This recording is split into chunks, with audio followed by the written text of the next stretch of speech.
Thank you. Mr. Ambassador,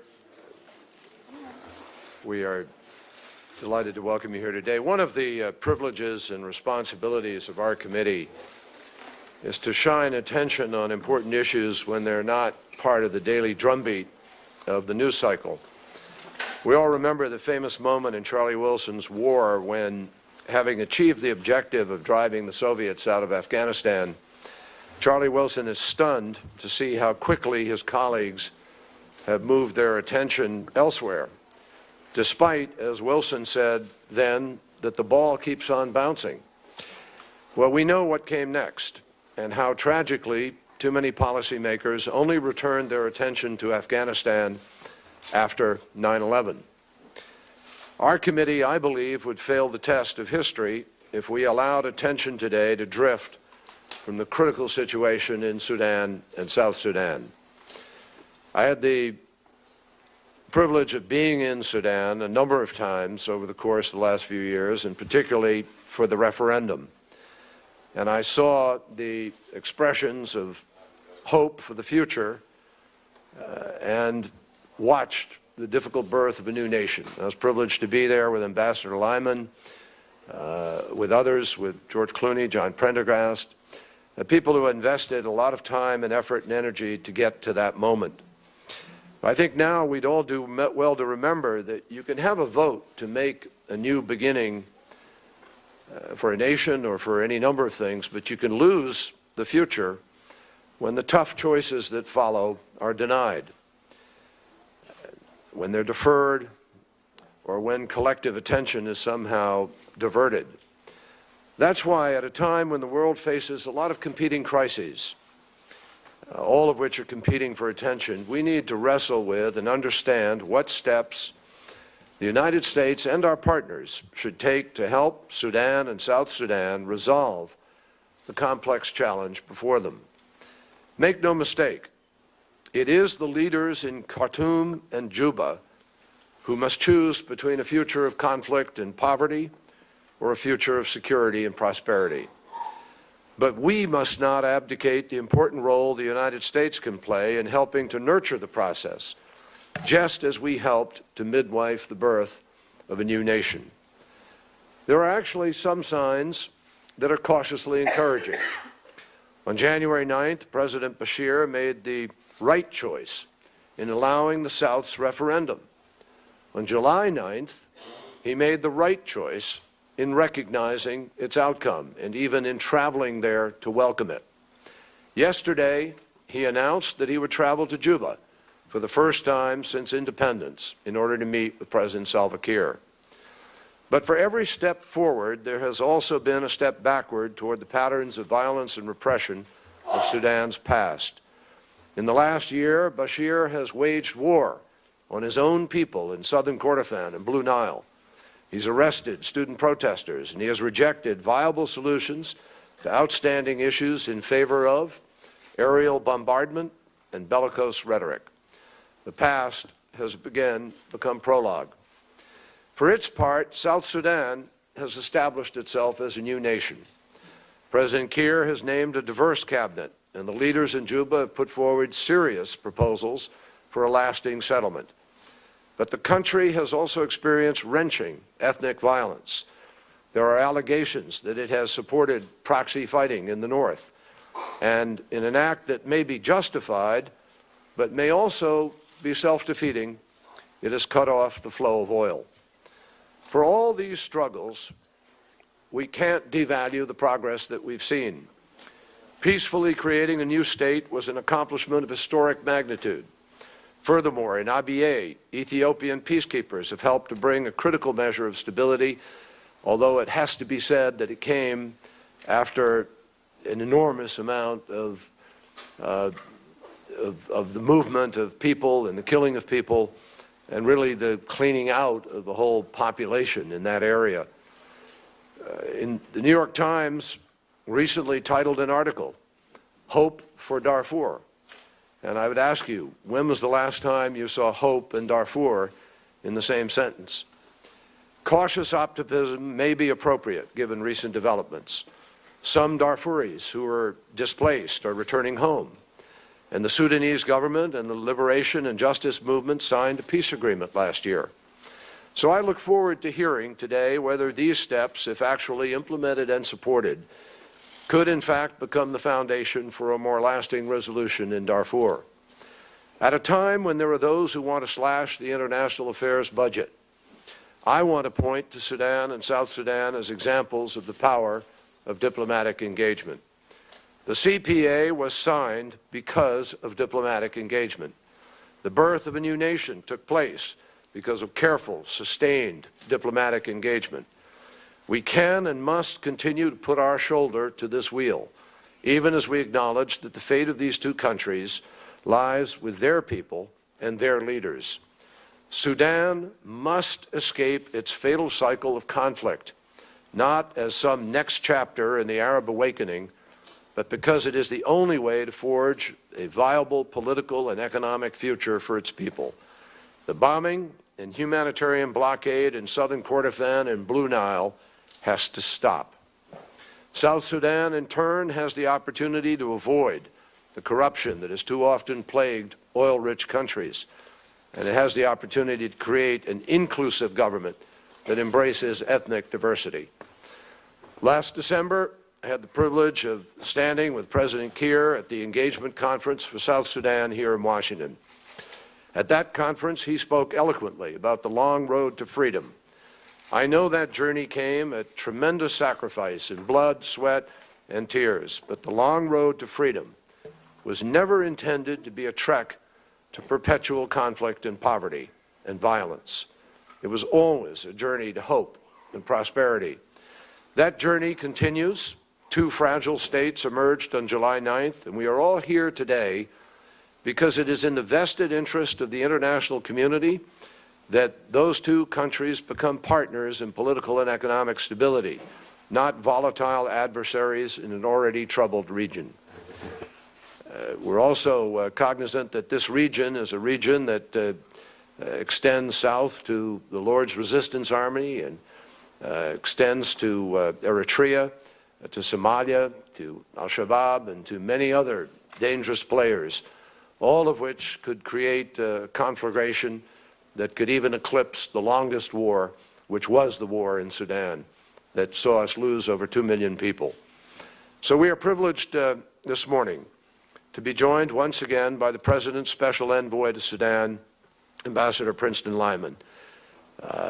We know that you are just back from Ethiopia, Mr. Ambassador, and believe me, for all the members of this committee and for all of us, we want to thank you for your tireless service and for your efforts to try to move this process forward. We also welcome Assistant Administrator Nancy Lindborg from USAID, and we're particularly grateful for their efforts and their partnership in what we are trying to achieve. And I also want to welcome our first U.S. Ambassador to South Sudan, Susan Page, who is in the audience today, as well as the Senior Advisor for Darfur, Ambassador Dane Smith. On our second panel, George Clooney and John Pendergast will join us, and I want to thank them, both of them. I was there with them last year. I saw firsthand the focus and attention that their efforts and their project has brought to this issue. They represent the Satellite Sentinel project, which has given us a window into events in southern Kordofan and Blue Nile and elsewhere. And they are literally today just back and arrived from yesterday being in Sudan, and will share with us their observations. I'm pleased that they've been able to get here, and I know they're going to be talking with Secretary Clinton and President Obama tomorrow and others this week. And joining them on that panel is John Temin, who is a Sudan scholar at the U.S. Institute of Peace. So I think today we'll have a good opportunity to really get some insights, and we welcome it. Finally, let me just, on a note of sadness, I want to, I think as many of you know, Congressman Don Payne passed away last week, and he was a constant champion for all of Africa, a tireless advocate for the people of Sudan and South Sudan. His funeral service is taking place today, and this morning our committee remembers him for his dedication to the cause of peace. Senator Lugar. Well, thank you, Mr. Chairman. I join you in welcoming our distinguished witnesses. We look forward once again to their testimony, and we've appreciated their good counsel. And I join you once again in a tribute to Don Payne, who has worked with us in this committee and on the House and has been such a champion in Africa. Foreign Relations Committee has become very well informed about Sudan and now South Sudan over the past decade. This is unfortunately due to the inordinate amount of human suffering that has occurred there, including genocide, other crimes against humanity, deadly tribal conflicts, and now border clashes. The extreme violence and deprivation that characterize much of that conflict in the Central Africa region, including Sudan, has recently been brought home to millions in this country through the viral YouTube video that depicts the cruelty inflicted by Joseph Kony and the Lord's Resistance Army.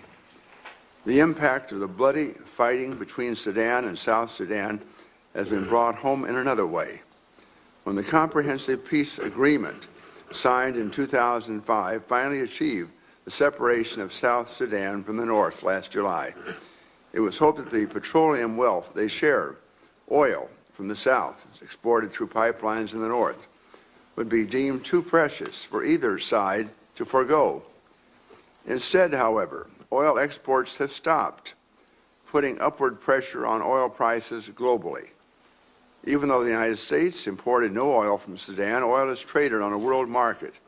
So in today's tight oil market, any major loss of supply affects all prices, from the crude that Americans import to the gasoline that they buy at the pumps. That is why I've stressed the importance of U.S. and international efforts to improve transparency and governance in oil-rich countries. Stability in oil-producing regions leads to stability in gas prices here, and I've appreciated very much the leadership of Senator Cardin in that effort.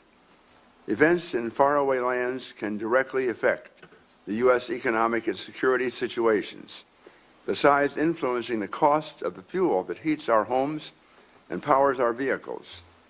Conflicts in places like Sudan, Somalia, or the Arabian Gulf can place strains on our humanitarian resources and require us to maintain civilian and military capacity to respond to crises that affect our national security interests. The administration should redouble its diplomatic efforts with the international community, including the African Union and the Arab League, to help bring about a stable and productive South Sudan and a more responsible and responsive Republic of Sudan. Developments in the past 8 months have only made those challenges greater. The most egregious violence and violations of international law again emanate from Khartoum, Sudan, as the al-Bashir government engages in its familiar pattern of crimes against humanity, including starvation as a method of war. I expect our witnesses today will describe the humanitarian and human rights atrocities that have occurred since the two countries separated in July. I'm particularly interested in learning about the displacement of more than 120,000 people from the Nuba Mountains of southern Kordofan and from the Blue Nile State along the new border between the two Sudans. I'm also concerned about the genesis of dozens of violent conflicts that have erupted within the borders of the new South Sudan. This is a country where people fought for years to be free of subjugation by Khartoum. We had hoped that independence would lead them to set aside their tribal differences and work together to build a new nation. The United States has played an important but carefully defined role, which it must continue, in seeking resolution of the conflicts that plague the region. From Senator Danforth's efforts at concluding the CPA to Secretary Powell's efforts to stop the genocide in Darfur, to Secretary Clinton's recent engagement at the UN on a peacekeeping agreement. Famine looms in the Kordofan and Blue Nile areas of Sudan, thanks primarily to the actions of the government in Khartoum. And this follows closely another man-made hunger crisis in Somalia that also threatened hundreds of thousands of families. The United States should work to galvanize an international response, in conjunction with the Arab League and the African Union to preclude further catastrophe. And in particular, this means leveraging our diplomacy to press China, Sudan's major oil customer, to live up to its responsibilities as an important world power and to use its influence to help bring about reconciliation of the parties. I look forward, as you do, Mr. Chairman, to the testimony. Thank you very much, Senator Lugar.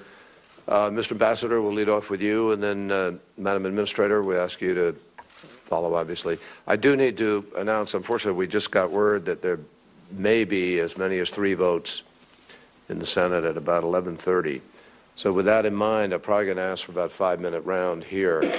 We may have to have a small hiatus and recess and then come back, which, if it happens, it happens, but we'll try to proceed as expeditiously as we can. Mr. Ambassador, thank you. Thank you very much, Mr. Chairman. Thank you for all your leadership on the Sudan issues. Senator Lugar, great pleasure to see you as a great champion in these areas. And to all the members of the committee, thank you very much for the opportunity. I do ask that the full written testimony be made part of the record. Without objection, it will be. And I want to join you in noting with sadness the passing of Don Payne. I think all of us who work on Africa have looked to him for decades for counsel, for advice, for his leadership. We will miss him very, very much. I want to talk about several aspects of the situation in Sudan and South Sudan, which you and Senator Lugar have mentioned.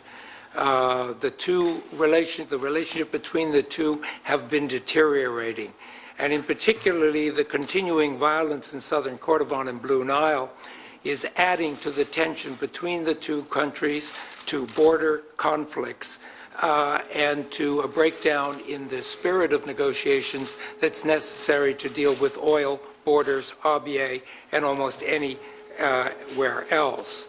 And both countries are struggling with internal challenges to which you referred, Senator Lugar, and which my colleague Nancy Limburg will talk in more detail. Turning to the particular crisis in southern Kordofan and Blue Nile, since last June, this conflict has taken place, and it has created an enormous humanitarian emergency as well as a serious political problem for Sudan and for the relations between the two. You'll hear more about the details of the humanitarian crisis from the second panel. Mr. Clooney and Mr. Prendergast just back from that area, and Nancy will have more details. Let me talk about what we have been doing in the efforts to control this situation. From the beginning, we have said to both the government and to SPLM North, which are fighting in this area, that there is no military solution to this problem. It derives from political issues that were not resolved in the final stages of the comprehensive peace agreement. It won't be settled militarily, and the two sides must eventually return to the negotiating table. But our immediate concern is with the humanitarian crisis. Nancy will talk to the details of how many people have been displaced and how serious the crisis is. But since last October, we have been saying to the government in Khartoum that this crisis is coming, that you could see that by the nature of the war, the bombing of civilian areas, and all the things that have been taking place there, the failure of people to be able to plant, etc., that a major humanitarian crisis was going to occur in this area.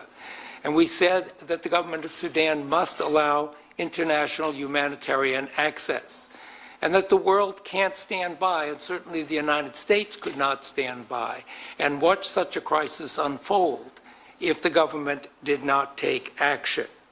Now, we had recently, and this refers to something that Senator Lugar mentioned, a proposal to the government from the United Nations, the League of Arab States, and the African Union to carry out an international humanitarian program. I can say, members of the committee, that since last October, we have contacted virtually every country in the world who would have any influence on Khartoum to bring pressure to the government of Sudan to allow such a program. And we were delighted when the League of Arab States in particular, along with the African Union and the UN, joined in this. We had a unanimous resolution of the United Nations Security Council, China, Russia, all the rest, calling for immediate humanitarian access. We haven't received a reply yet from the government. We have some hopeful signs about their reaction to that proposal, but we haven't yet received approval. Now, should they approve it, action must be taken very quickly. We have a very narrow window before the rains come and make all the roads impassable. So if humanitarian assistance is going to come to those areas, it has to come soon. And if an internationally carried out program is not underway, we have ways for the U.S. to provide indirect support to the Sudanese to reach the most vulnerable people, but it's not the most efficient ways. The most efficient way is for the international access that has been proposed to the government. Now, I'd like to turn to some recent events, gentlemen, that have occurred since we submitted the written testimony. In that written testimony, I described the relationships that had been deteriorating between Sudan and South Sudan. And the conflict in southern Kordofan and Blue Nile was contributing to that. The shutdown of the oil that's been referred to because the two sides could not agree on the financial arrangements in the sector, and the government of Sudan and Khartoum had begun diverting South Sudan oil. And frankly, my assessment in my written testimony was rather dour. But yesterday we received word from Addis, where I just returned from the negotiations, that the two countries decided to step back from the brink. They looked at each other and said, we're going in the wrong direction. The papers we've put on the table are not going to help the situation. We have to step back. We have to go back to that concept we all claimed we were committed to, of two viable states, taking care of our mutual security and economic needs. And they have set a new path forward. It would include another summit meeting with President Bashir coming to Juba. It would set a new tone for the negotiations. It would set out a timetable for dealing with the issues of oil, ABA, and the others. Now, we have seen these recommitments before. So while we take a great deal of hope from them, a lot will depend on what happens over the next several weeks. I want to salute the Africa Union high-level panel, led by President Mbeki and President Buyoya, who, with steadfast determination, inspired the two to take a different approach to the way they were going. And in particular, I want to congratulate the parties for stepping back from the brink of what was a deteriorating and dangerous situation and begin to look again at how each of them has been trying to destabilize the other, and each of them are hurt in the process. Senator, I would like to also turn briefly to the situation in South Sudan that has been raised here.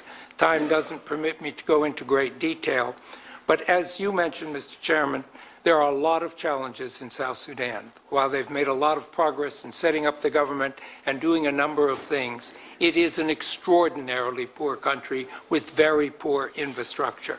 There are deep fissures within the society, as revealed in the crisis in Jonglei, which Nancy will talk about further.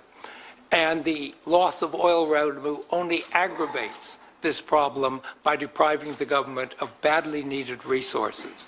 So we have to look very, very carefully and work very closely with South Sudan and with Sudan to resolve the oil crisis and to help the government deal with those problems.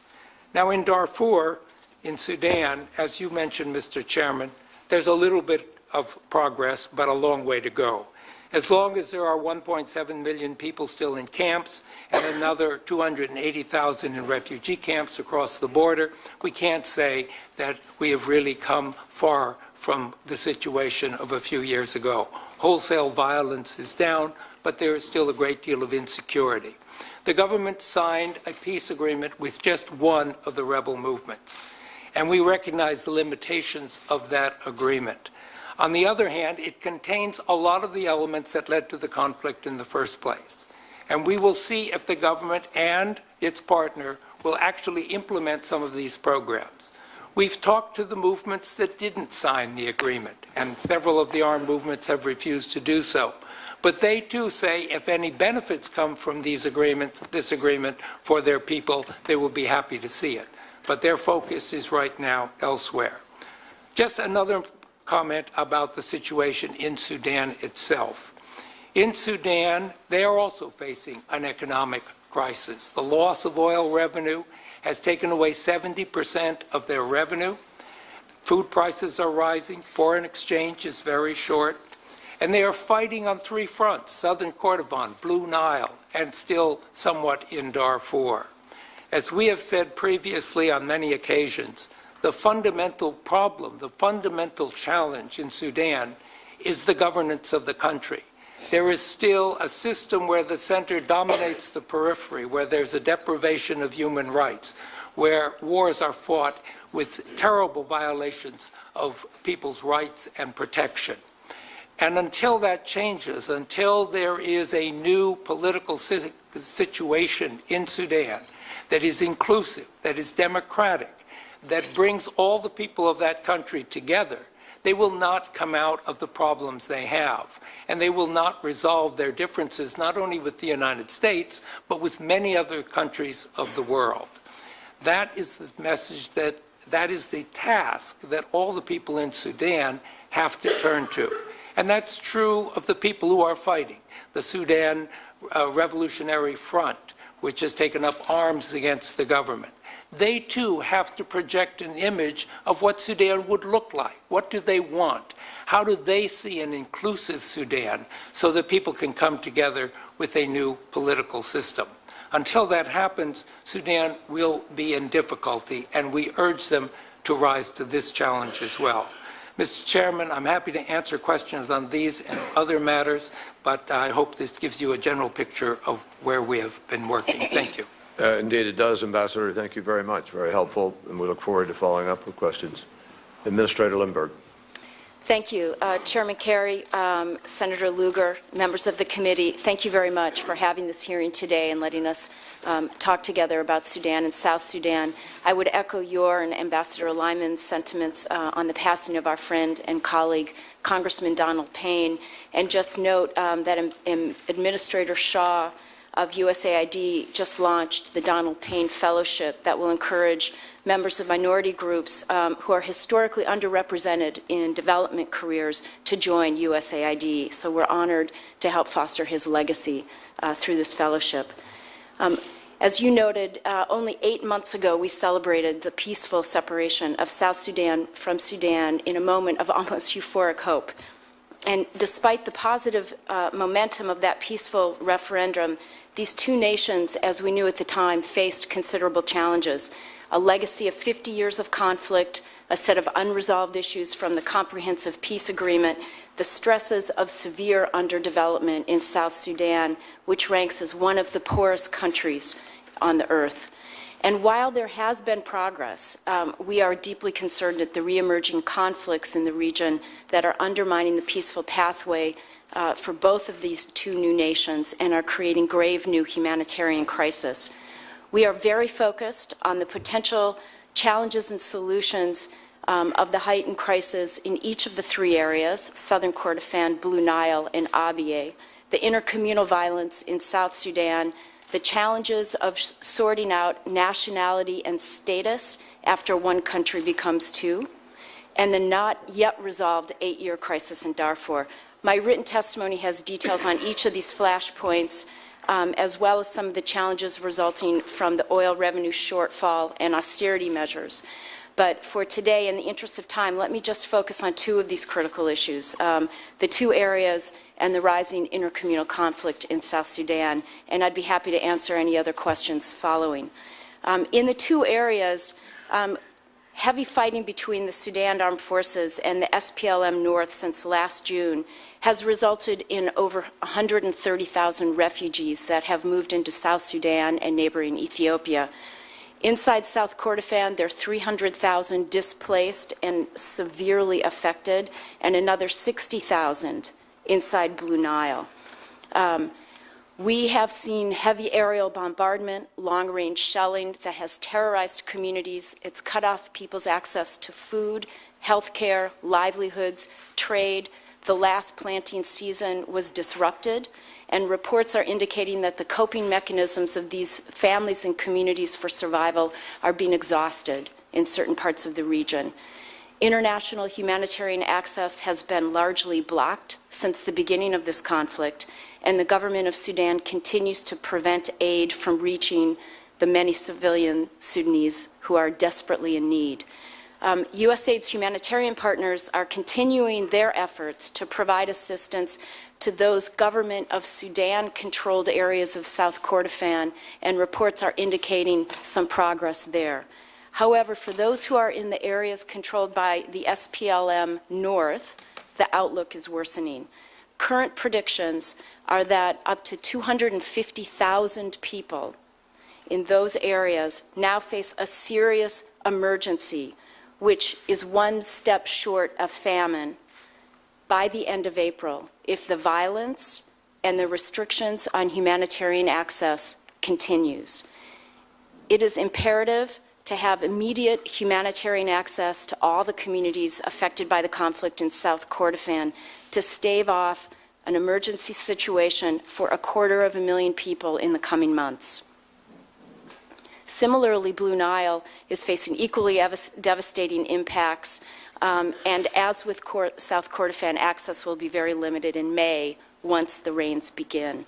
As Ambassador Lyman said, we're very hopeful the government of Sudan will sign the tripartite agreement and allow negotiated access as proposed by the UN and its partners.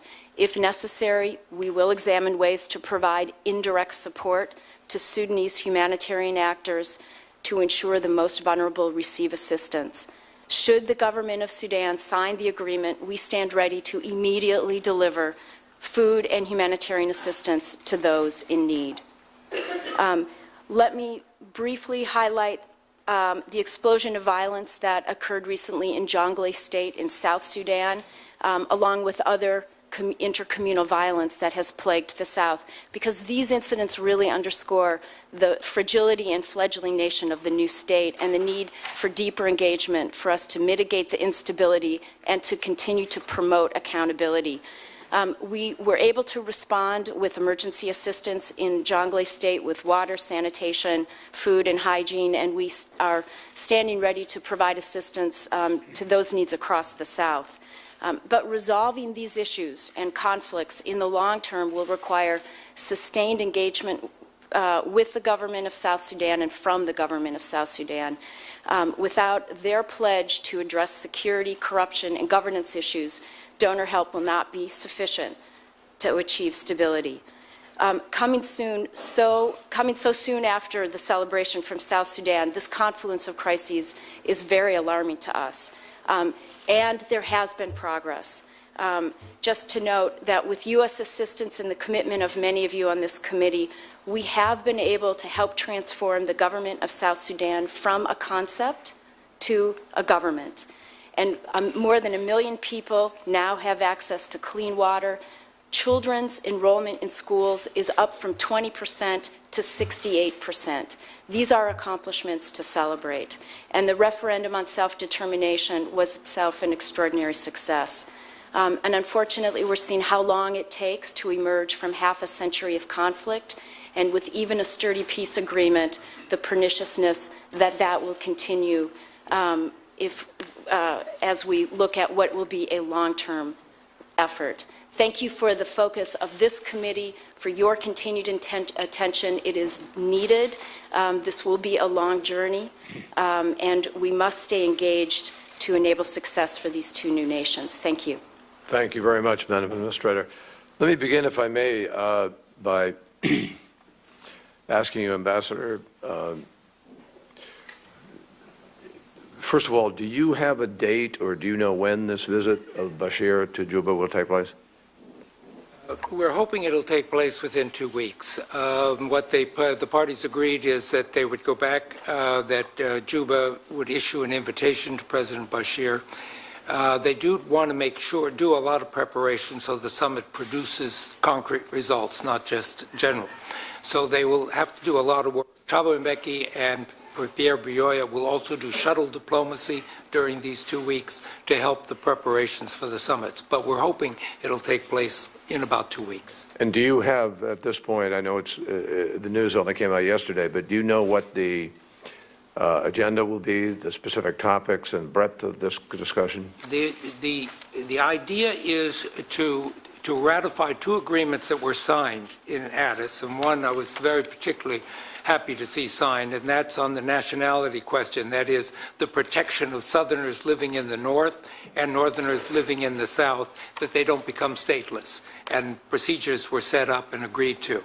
And then they signed an agreement on borders, how to deal with that problem. Those will be ratified by the 2 presidents. But more important, they will give directions to their negotiators to tackle the oil and other questions in a different way, to recognize the needs of both sides and to reach an agreement in that context. How specific those instructions will be is exactly what has to be worked on. But it will deal with oil, but also how to deal with issues like borders and Abyei.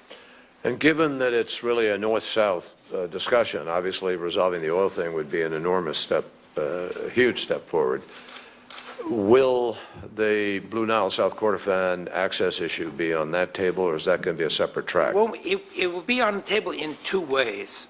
One, because you can't get to the atmosphere they're talking about if we don't make progress in Southern Kordofan and Blue Nile. It's simply poisoning the situation. In addition to the terrible things in itself, it's poisoning the relationship. It's forcing them to clash on the borders because both have a security concern in those areas. So we have to make progress before the summit to create the atmosphere. But then the 2 have to say, look, we're both working to destabilize each other. How do we get out of that box? And Southern Kordofan and Blue Nile is part of it. If the government has opened up the area to international access, what we're hoping is that will lead not only to a quieting of the hostilities, but hopefully the atmosphere, the political talks can start. That will change the atmosphere. So what more could the international community conceivably do to help convince the Sudanese government that preventing a full-blown catastrophe in Blue Nile and South Kordofan more than it already has been, but moving to this next starvation, nutrition, crisis, that it's in their interest to do that? I mean, how do we, is there a strategy underway? Do you have a thought about what more could be implemented? It's, it's been a tremendous effort on everybody's part to do just that, because the government was so angry and bitter over this with their own perceptions of how the war started and what it was about, that it was very hard to get through on those matters. So we've urged the Africa Union, John Ping, the chairman of the Africa Union Commission, China, Arab countries, South Africa, other countries, Arab League, Africa Union, everybody we could talk to send that message to Khartoum. Who do you think could have the greatest impact? Well, I think the Arab countries are particularly important. I'm very delighted the League of Arab States is joining in this effort on humanitarian. China has become more active. I was in Beijing last August when Vice President Xi was here. Our 2 governments agreed we would work more closely on Sudan. Their new envoy is now traveling in Khartoum and Juba, and we've arranged to talk right after his trip on how we can coordinate better our efforts. I think those countries are important because they're important to both sides, but they have particular importance to Sudan.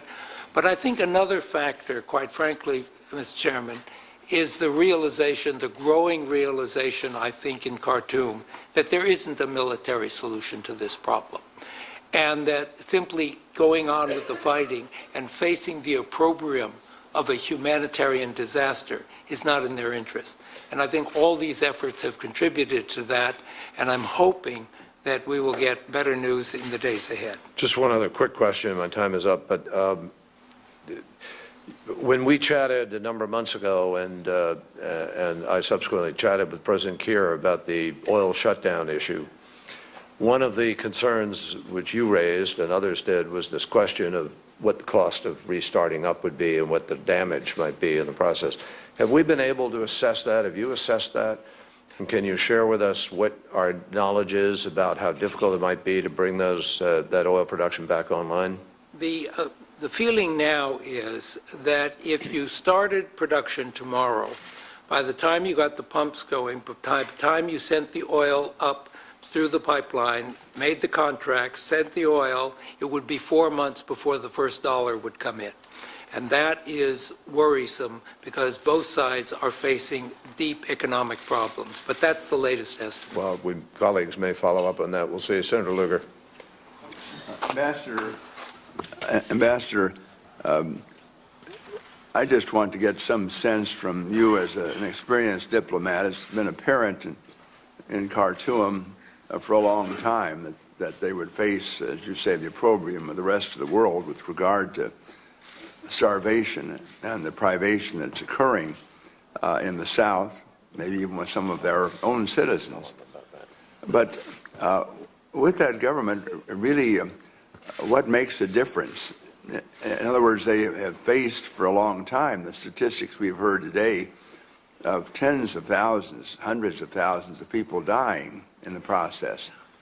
And yet the pressures, at least of that situation, have not been adequate, really, to bring about much of a change, although you give us hope today, once again, some negotiations may occur, in part because they have the revenue of Khartoum itself at stake, quite apart from the South. And as has been suggested, a very large majority of funds for both governments really come from this oil, which is now stymied, as you say, at best for 4 months. When we talk about international pressures, what are the pressures that make any difference here? And how can we anticipate any difference in the future, as opposed to hearings we may have next year at this time or the year thereafter and so forth, detailing once again how many people have suffered and starved? Well, there's both the immediate situation and a fundamental situation. The arguments, and I think the resistance that has come out of Khartoum, has been that they see the situation and the calls for international assistance as a plot to get inside Sudan and eventually take these areas south, and they see a repeat of the CPA, that the international community will come in, then they'll set up camps, then they'll set in a peacekeeping operation, and pretty soon the government will lose control of more of its territory. I've heard that argument on many occasions. So there's a deep suspicion of the motives of the international community. And they see this as, we're not going to go down that path again. We're going to keep our country together, even if we have to do it militarily.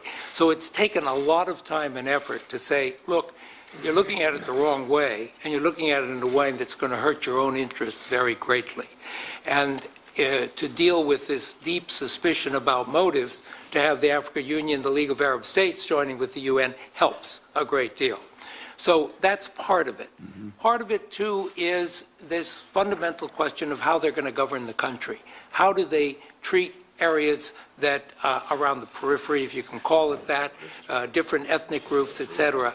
And they haven't got there yet. They haven't determined how to do that in a democratic, open way. So they see a challenge, they respond militarily. And we've had to work against that mindset, frankly, for a long time and with a great deal of effort.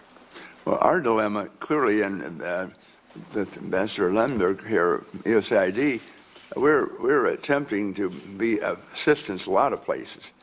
Now, for example, and big debate rages about our policy toward Egypt, which, after all, has overthrown a dictatorship, supposedly moved into democracy, and suddenly, just to pick up Ambassador Lyman's thoughts, a great deal of rhetoric is that we are interfering with the government of Egypt, with the evolution of Egypt. So despite the $1.5 billion, and which is huge with regard to their current situation, we have this debate over our own humanitarian efforts now, the efforts of Americans to be of assistance in this transition, which is awesome there too. And I raise this not because we can solve it here today, but it's so fundamental to what we're talking about in Sudan, because Americans do want to help, and they want to reach out governmentally and likewise as human beings. But again and again, I fear we're being stymied despite some cooperation from other countries that say, you know, the Americans are okay. Really, you ought to let them help you. You ought to let them feed you. And there's a debate going on as to whether starvation simply should not only be allowed, but may be encouraged as another form of warfare.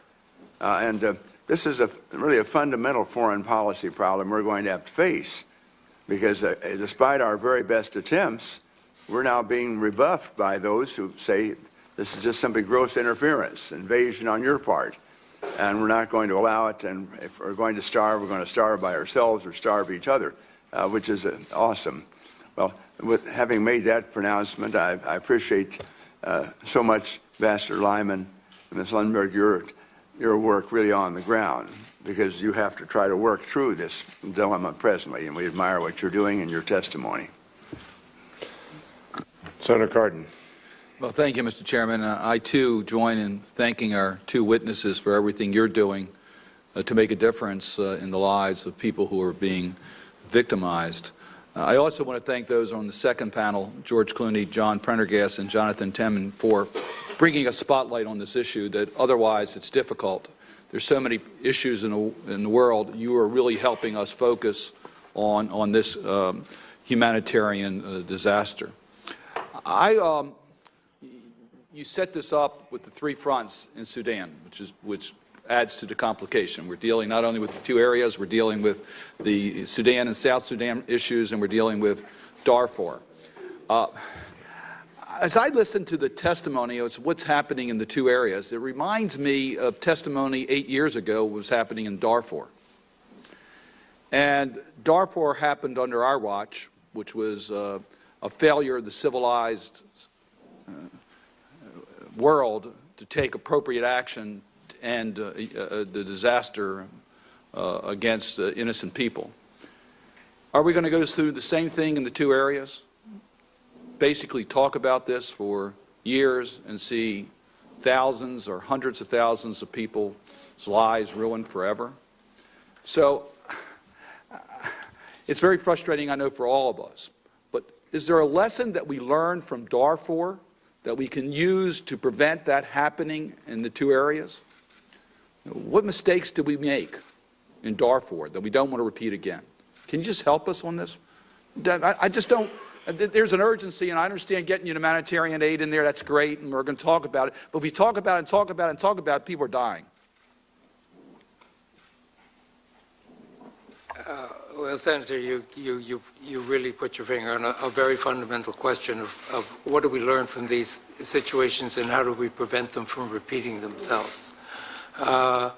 I think that the echoes of Darfur in southern Kordofan and Blue Nile are extremely, extremely upsetting and worrisome. There is a pattern in the way the government of Sudan fights its wars that produces that kind of human rights violations, and I have discussed that with them on many occasions. Mr. Ambassador, can I ask you, could you pull the mic a little closer to you and pull it down? Sorry, yeah. I think that there is an opportunity to bring this war in southern Kordofan and Blue Nile to a close. I think it's there. I think it's because, in part, they cannot win a military victory. They don't want, and nobody wants, huge camps of people removed from their homes. But the government sees this as threatening their whole internal security, and it's taken a long time to get them to see it differently.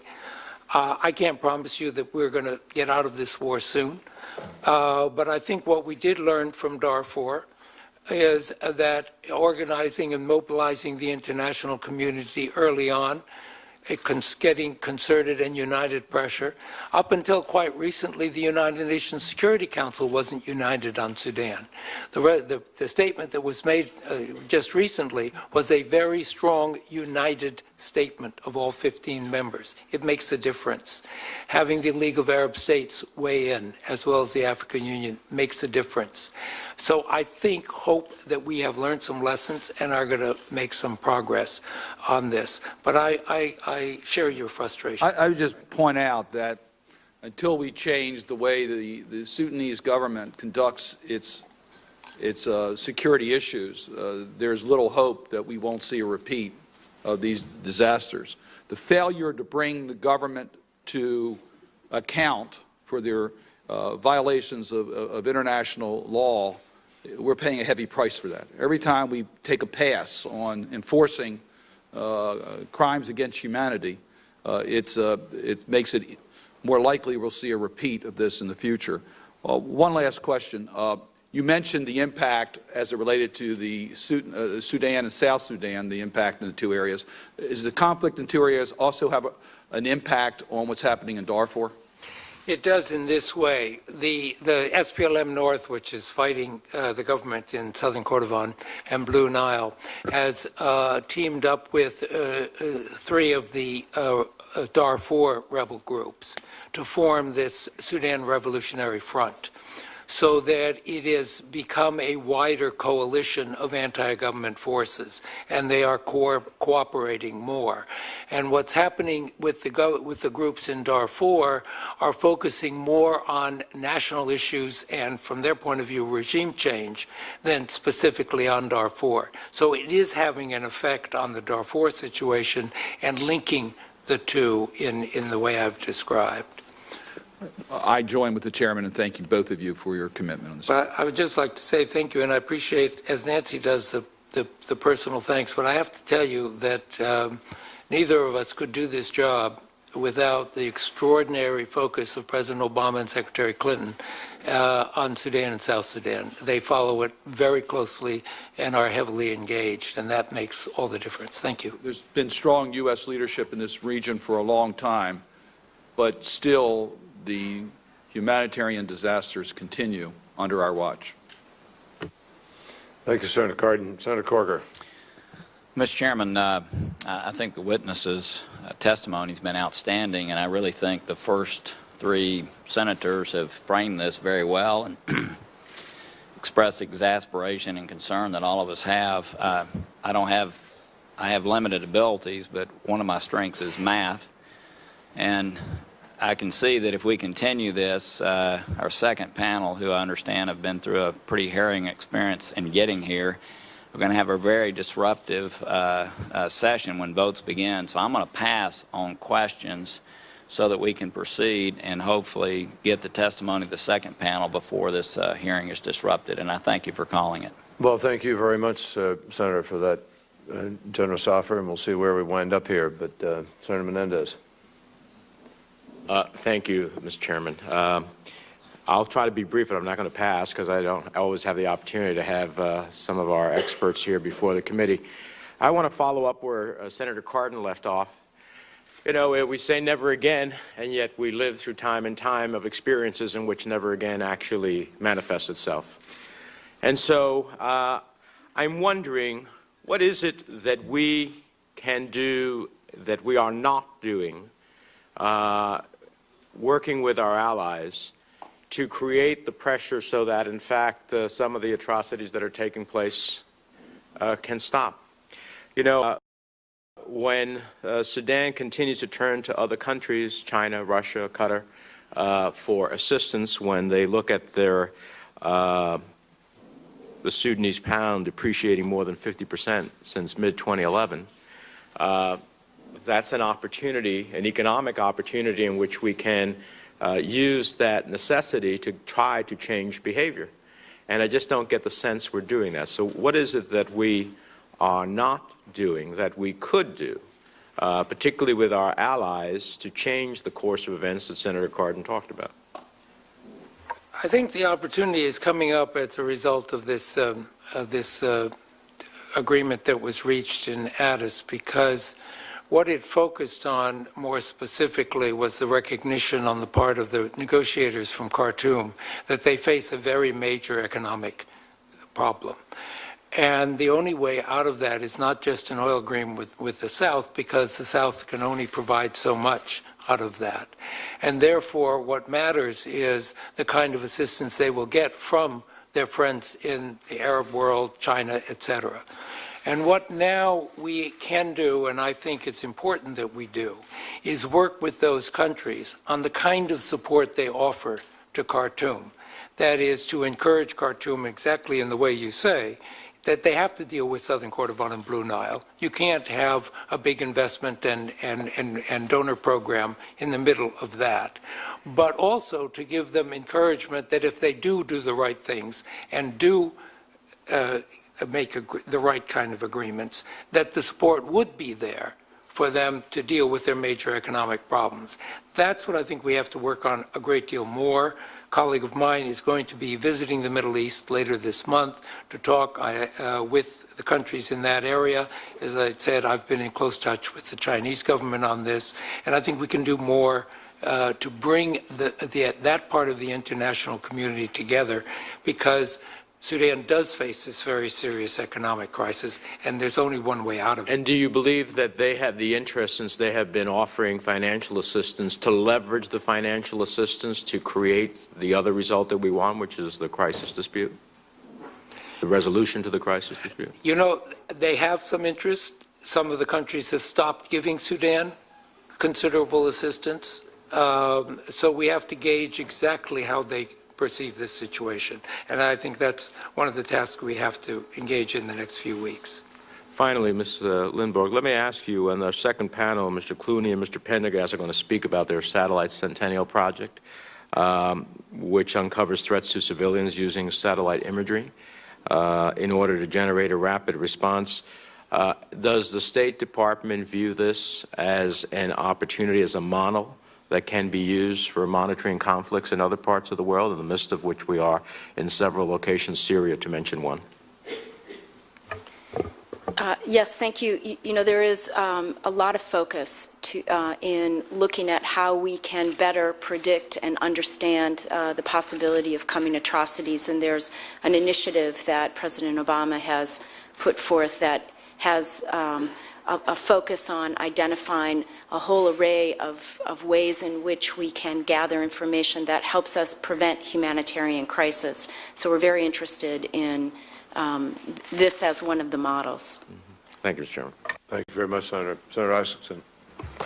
Well, I'm not about to not follow the leadership of Bob Corker, because I'm well aware that long line that began forming at 8 o'clock wasn't to see Johnny Isaacson, it was to see George Clooney. But I would like to say this, and Preston Lyman and Nancy Lindborg have done a phenomenal job. Bob Corker and I traveled to Darfur and Sudan, have been engaged. But I also want to acknowledge Special Envoy Williamson and General Gratian, who their great work they did leading up to the Comprehensive Peace Agreement. And with that, I'll defer to Mr. Clooney. Thank you, Senator. Senator, don't sell yourself short. I heard people out there saying, "You've seen Johnny Isaacson?" No. Senator Udall. I think I'm going to follow the lead also of our Republican colleagues here and try to move as quickly as possible as we can. Let me just thank the ambassador and Ms. Lindberg for your testimony and your leadership on this issue. And you have mentioned that President Obama and Secretary Clinton have been actively involved. We also appreciate their assistance there. With that, I'll yield back. Thank you, Senator. Senator Barrasso. Thank you, Mr. Chairman. We have bipartisan agreement. It's time to move on. Thank you very much for your service. Thank you. Wow, I think I'm going to have to try Chairman. to schedule this kind of thing around a really controversial vote here. And Mr. Chairman, I would say all of us, just for the audience, we have the ability to ask questions of these officials and get back, and so I know we'll all take the opportunity to do that, and that's why moving on makes sense. Before we excuse you, I just want to ask, is there anything, Administrator Lindborg, that you feel you wanted to say that you haven't had a chance to, or Ambassador Lyman? Just to thank the committee very much. I don't think the crowds were out there to see us either. Well, we're going to work with you as closely as we have, continue to. We'll try to support you in every way we can to try to pressure this. I do think that Saudi Arabia, Qatar, China could particularly play an increased role here. And I hope that over the next days we can talk about how to perhaps leverage that a little bit and see if we can't move on this. I know everybody wants to move to the next slide. Just one last quick question. Do you believe that the signals you're getting and this movement of yesterday, et cetera, is there any indication in there of a greater willingness to try to provide access on the humanitarian assistance and actually get the political solution on the Blue Nile South Kordofan? Actually, Nancy and I were on the phone this morning with the Minister of Social Welfare asking that. She has said that they're meeting tomorrow on the tripartite proposal. I'm hoping we're going to get an answer as soon as tomorrow on that front. Once we open that door, once you have food going in, it's going to have to affect the fighting that's going on.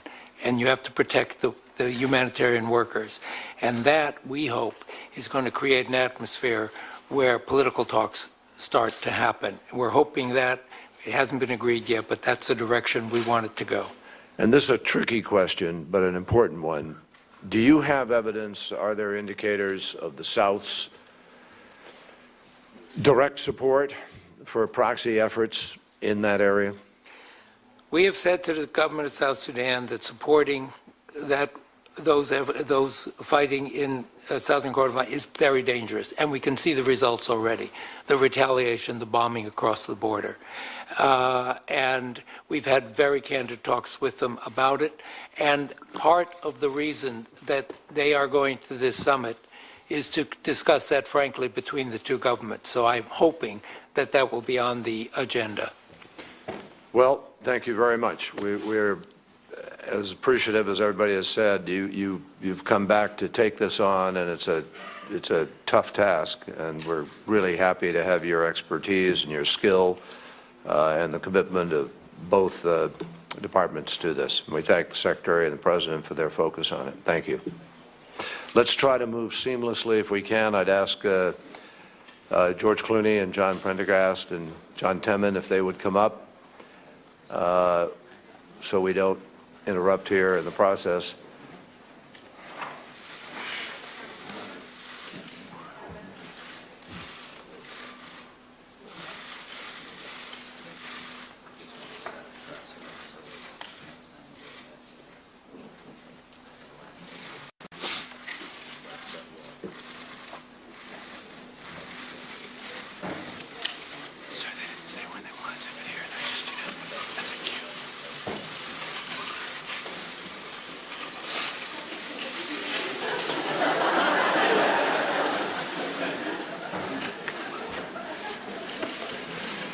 Evidently, moving is a very interesting thing, let alone sitting. Folks, can we ask members of the press if they'd give us room here to proceed? Thank you very much. John, is there an order that you guys have? George, go for it. Thank you. Again, we're really happy to have you here. I know you traveled overnight to get here, and we look forward to both your testimony as well as I think you have a video with you that you want to show, and we look forward to seeing that. Well, thank you. Thank you, Senators. I thank you for the opportunity to appear before you. I understand how busy you are. I will try to be brief and to the point. The first thing I'd like to do is I want to set some boundaries and separate what is fact from what is fiction for us. We will start with some of the facts. The government of Sudan, led by Omar al-Bashir, Ahmed Haroun, and Defense Minister Hussein, the same three men who orchestrated the atrocities in Darfur, have turned their bombs on the Nubian people. Now, these are not military targets. These are innocent men, women, and children. Now, that is a fact. Now, 3 days ago, while we were in the Nuba Mountains, 15 bombs were dropped on a neighboring village. When we got there, we found children filled with shrapnel, including a 9-year-old boy who had both of his hands blown off. As we traveled further north, we were greeted by hundreds of villagers carrying signs reading, "Stop the ant knobs." And as we met with their leaders, we were also met with 300-millimeter rockets fired overhead. And we witnessed hundreds of people running to the hills to hide in caves for their safety. And that happens every day. These people are not the cave people of Nuba. They actually live in farms, and they they're the oldest society in the world, and yet now they're forced to hide in caves. It is a campaign of murder and fear and displacement and starvation, and that is also a fact. Religion is not an issue. In the camps, you will find Christians and Muslims hiding together. It is ethnic in nature. The indiscriminate bombing of innocent civilians is defined as a war crime in the Geneva Convention. In January of last year, I was in South Sudan with Senator Kerry for the referendum that gave us the world's newest nation, South Sudan. Amid all the excitement of self-determination, we warned the world of the danger of leaving the 4 border regions out of the referendum talks: Darfur, South Kordofan, the Blue Nile, and of course Abyei. The government of Khartoum accused us of rhetoric designed to incite and anger the North, or anger against the North. We visited Abyei in January 2011, and at the time it was estimated to have 120,000 Nak Dinka inhabitants. Today, there are none. They're either dead or they're refugees, all because they had the bad luck of being born on a border, being born in oil-rich land, or being born black. That is a fact. These 3 men, Bashir, Harun, and Hussein, are all charged with war crimes for their actions in Darfur, and now they are proving themselves to be the greatest war criminals of this century, by far. So the obvious question is, why should we care? What does this have to do with us? We have our own problems. We have jobs, we have housing, we have debt, and now we see our gas prices going up, as Senator Lugar said. And as President Obama said in the press conference last week, he talked about 3 reasons why we're paying more at the pump: speculators, uncertainty in Iran, and South Sudan shutting off its oil. As you know, the South has all the oil, and the North has the pipelines and the refineries. And for years, the North has been taking the oil, keeping most of the profits, buying bombs and rockets, and using them on Darfur, the Blue Nile, Abyei, and the Nuba Mountains. So 6 weeks ago, the South shut down their oil production. They just stopped. And overnight, China lost 6% of its overall oil imports, which means they have to go elsewhere, and that raises the price of oil. What happens in Sudan matters very much to us now, economically. That is also a fact. But what can we do? We're not going to use our military. We're not likely to see a NATO no-fly zone. That's probably not going to happen. So this is where we all come in. We need to do what we're best at: real diplomacy, starting with China. China has a $20 billion investment in oil infrastructure in the Sudan, and right now they're getting nothing for it. We need to use this opportunity to work in tandem with the Chinese to solve these cross-border issues, not by using guilt, not by appealing to humanitarian interests, but simply for good, solid economic reasons for both of us. Let's send a high-level envoy to China to work together on this. Let's use the techniques we've learned from chasing terrorists and find and freeze the offshore bank accounts of these war criminals. They're not buying these weapons with Sudanese pounds. Let's work with the international community to toughen the sanctions, make Khartoum a very lonely place. There's a lobbyist here in D.C. who is allegedly paid $20,000 a month to lobby for Khartoum. Let's make sure he's paid in Sudanese pounds from here on in. There's a bill in the House, the Sudan Peace, Security, and Accountability Act of 2012, that addresses many of these subjects. And we hope that the Senate will introduce an equally robust bill. There is a long list of things we can do that won't cost lives or much money. There are no 2 sides to these core issues. We can't give the lives back. We can't replace that young boy's hands. But we can put an end to it if we work together as a nation and as an international community. And it can start here. I know this: if we work together, all of us, we can't fail. And that last part is just opinion. I thank you, and I forfeit the remainder of my time to Senator Kerry. There's a trend here. Exactly. John, are you going to? For better or worse, I'm with him. So Okay. I'm just here for the Q&A. Great. Jonathan Temin. Chairman Kerry, Ranking Member Lugar, and members of the committee, it is an honor to appear before you today to present my views. Let me also express my condolences to the family and colleagues of Congressman Donald Payne, who was a great champion for the people of Sudan and South Sudan. I direct the Sudan program at the U.S. Institute of Peace, which has been working on the ground in Sudan for 18 years. The views I express today are my own and not necessarily those of the U.S. Institute of Peace, which does not take policy positions. Mr. Chairman, I intend to focus my remarks today on two broad issues that I believe are critical to the future of these two countries: governance and economic viability. Let me emphasize that the issues already addressed, especially immediate humanitarian access to southern Kordofan and Blue Nile states, are vitally important and should be priorities for the international community. For decades, Sudan has lurched from one crisis to another. Also for decades, Sudan's leaders have employed a model of governance that is ultimately unsustainable. This is not a coincidence. Rather, this model of governance is a central cause of Sudan's continuous instability. It concentrates wealth, power, and resources at the center of the country to the detriment of populous peripheral areas. It is exclusionary and riddled with corruption. Under the current government, this model has been accompanied by an effort to impose an Arab Islamic identity throughout Sudan. The result has been a series of rebellions from peripheral areas seeking more equitable sharing of resources and resisting the imposition of identity or religion. The government has often responded to these rebellions with brutal and disproportionate force. The international community has spent decades working to end these conflicts on Sudan's periphery with some success.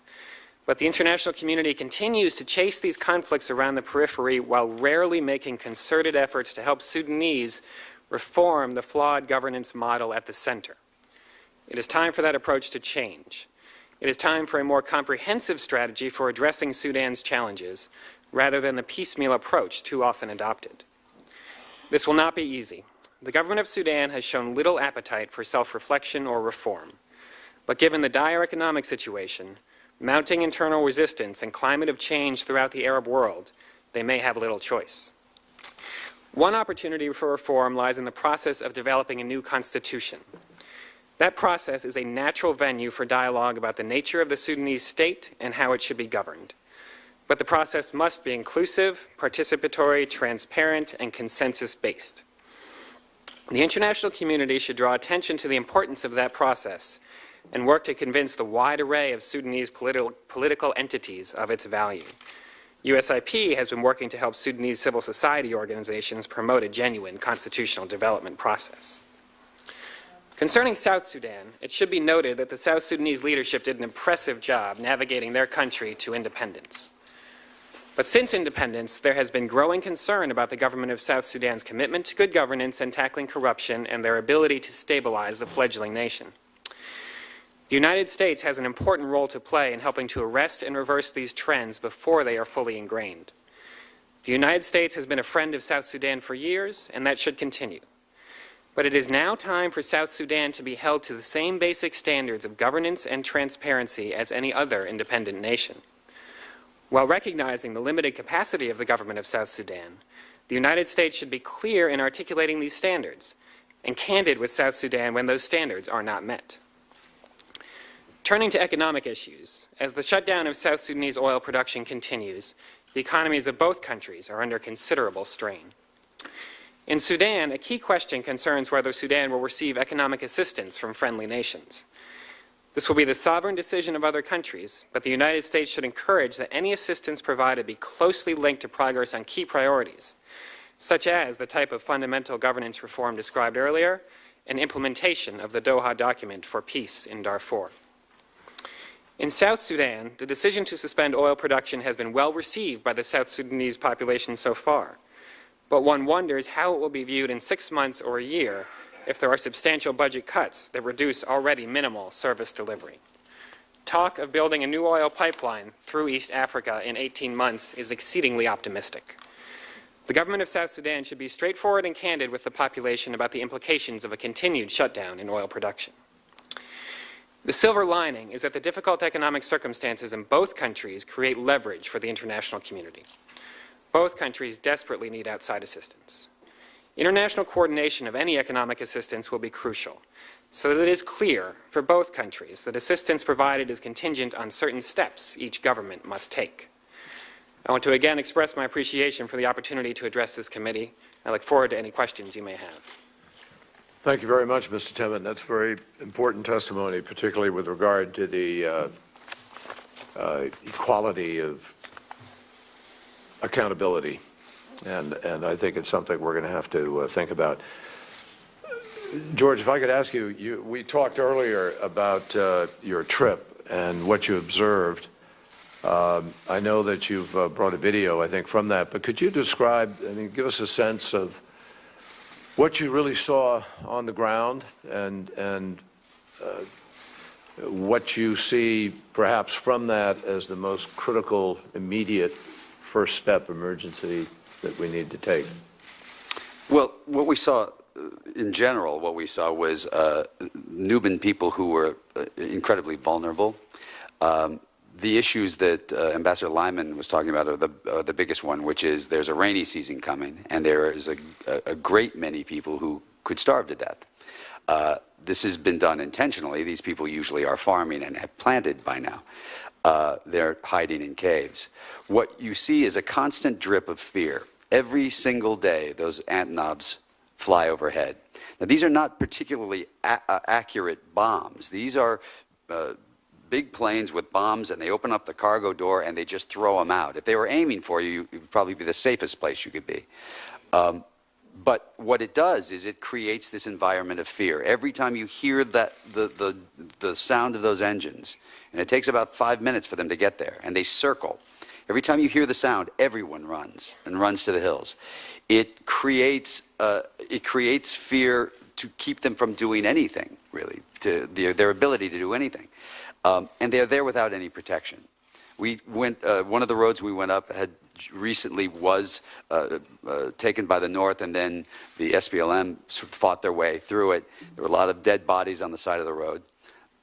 We were in one village where we heard the missile attack. They were standing there holding signs saying, "Stop attacking us, stop with the ant knobs, stop." These people, every single day of their lives, have to deal with fear, not just of the future in terms of starving to death, but actually actively being killed. And that was what the majority of what we're here to do. You know, I'm here to talk about the dangers of these people particularly, and the specifics are that the exact same people who did this in Darfur are the people that are doing this again. And the signs, as the ambassador said, are ominously similar to what happened in Darfur. And that's the problem. And that's what brings us pause.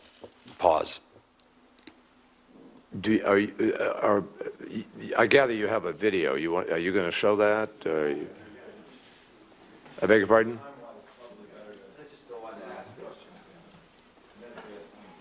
Okay, well, I think it's important. I heard your description, and I think that it would be helpful to the committee to, that's as firsthand as it gets. But your choice. Okay. How long is it? Let's do that.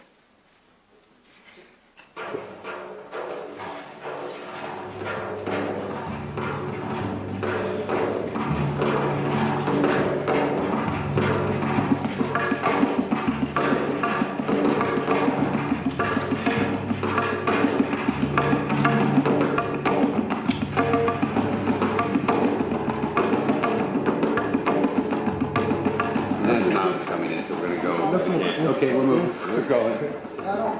Where is it? Is it? Yeah, that one was a rocket. It just sailed over there. See if we can see what it hit. See all the kids here. Look over here. Take a look over here. This is everybody hopping to the caves over here to hide. Yesterday, 10:30, right? 10:30 in the morning. 15 bombs hit this tiny village where everyone is hiding in the rocks. And this is an unexploded bomb. It's buried up to its neck in the dirt.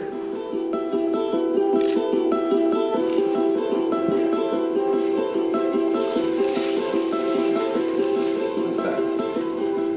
That's what you do with unexploded bombs. And this is where it hit yesterday. Here, here, and here. And they're hiding in there.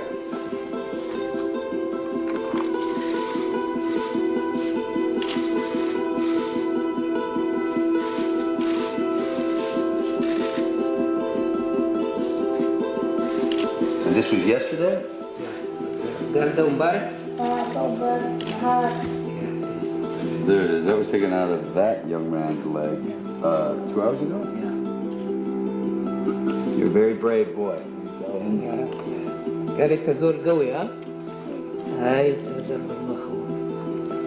Those people are targeting civilians. That's the truth. Yeah. You're targeting to them. Yeah, they are not targeting even the soldiers.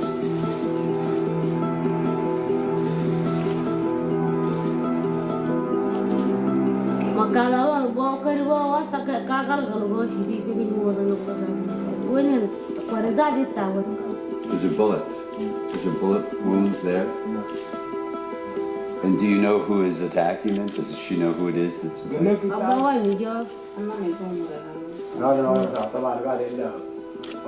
So this isn't a war of retaliation. This is simply trying to clear people out ethnically because of the color of their skin. They want to destroy the black skin. They want to put our people here. And how long have your people been here? Since creation. Since creation.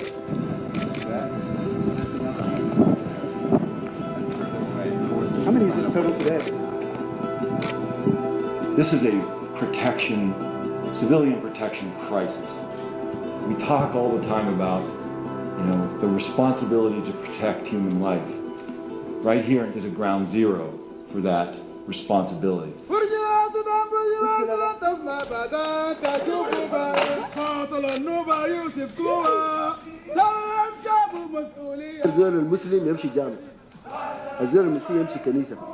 He says he wants Muslims to have the freedom to go to the mosque. He wants Christians to have the freedom to go to the church. And those who don't have a religion, let them be free to do whatever work they do. We just want freedom.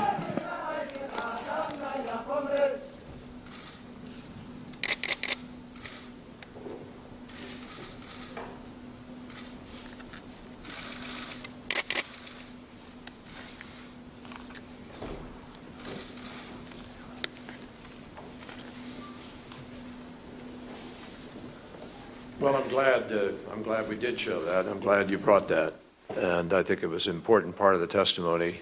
And so I appreciate very, very much your bringing that before the committee. Those images are obviously powerful, important. And I think it underscores what has been said here today. If I could just ask you, and then we'll go around here. You listed a number of things, George, that you thought were immediate steps. What, if any, what do you think is the most compelling, important, immediate step either the United States or together with the international community we could do that would have an impact?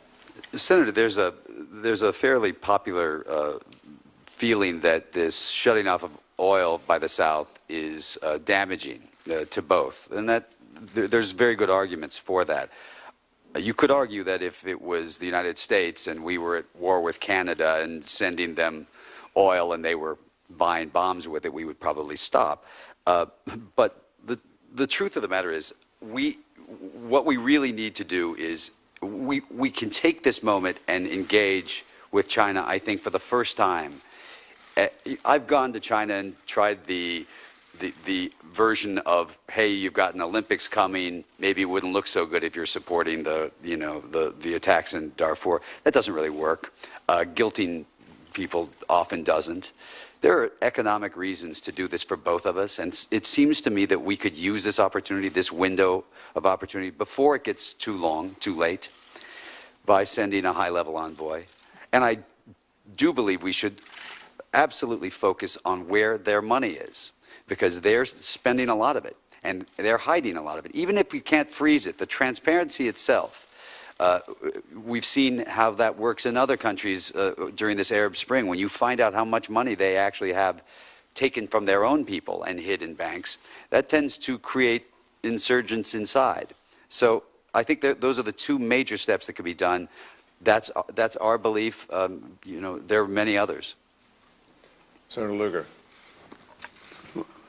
George, I noted down, as you gave your first testimony, the envoy to China and the banking sanctions or however we disrupt at least what is their normal wealth. We're attempting to start that with Iran, and for good reason. We have some experience with this with North Korea. In those cases, it was because of nuclear devices they either had or they were developing. But one could argue this is equally serious for different reasons. And the diplomacy with China is, as you suggested, unfortunately not just humanitarian, although that ought to be mentioned. But with the Chinese, the oil is extremely important. And they are prepared to fight for it eventually if they can't get it. And so we have somebody to talk to there. And I just want to endorse your idea as a hope that the administration might pick up on the testimony and some of the things we have today. Likewise, Mr. Temin, although it is, as you say, far-fetched to think of an alternative pipeline in a short period of time, it perhaps is not a pipe dream to think about it fundamentally with regard to South Sudan. This could be repeated even if we move through one crisis. And it seems to me that in terms of our humanitarian effort, it also might be concentrated on an investment effort to see really what investors are involved potentially in such an alternative. So I just wanted to pick up that suggestion as one that may be fundamental to the economics of it down the trail, and a follow-up at least to the temporary or the immediate measures that we have to take. So I thank all three of you again for your testimony and for these very practical suggestions of policy that I think are very useful. Thank you, Mr. Chairman. Thank you very much, Senator Lugar. Senator Menendez. Thank you, Mr. Chairman. I want to thank all of you for your insights and where you are at, Mr. Clooney, in terms of seeking a practical economic leverage for a worthy result is, I think, what I was trying to elicit from our previous panel. How is it that we influence the behavior of others who can influence Sudan? And in that respect, as someone who has led sanctions here on Iran, I actually believe that we can, in fact, use leverage in a way, in this case, for a worthwhile humanitarian purpose. And when the Chinese have such an investment that is not being productive, it seems to me to be the linchpin of how we work with the Chinese to both get them to understand their own economic interests, if nothing else, and at the same time look at that as the opportunity for how do we ratchet down. You talked about the accounts. We do that quite often. I hope the President might even look at the possibility of an executive order doing that versus even waiting for us legislatively to respond. It might be possible under his abilities. We'd have to look under the Treasury Department. But I hope that we will take some of the insights that you talked about, which is how do we create the leverage to change the on-the-ground reality. And I think when the Chinese have a multi-billion-dollar investment that is not being productive, when you can create economic consequences that will move people to a different course of actions out of pure necessity, when they don't do it for a higher calling, I think those are the ways in which we're going to actually change the realities on the ground.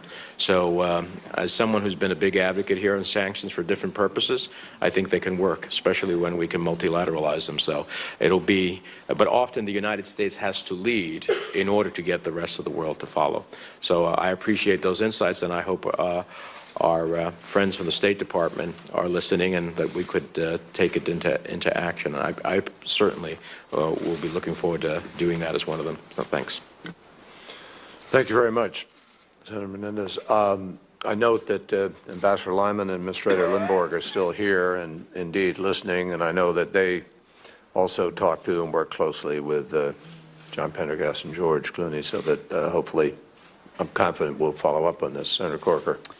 I just I want to thank you again for the attention that you bring to this issue, and certainly the reality that we've seen here through this production this morning. And you know,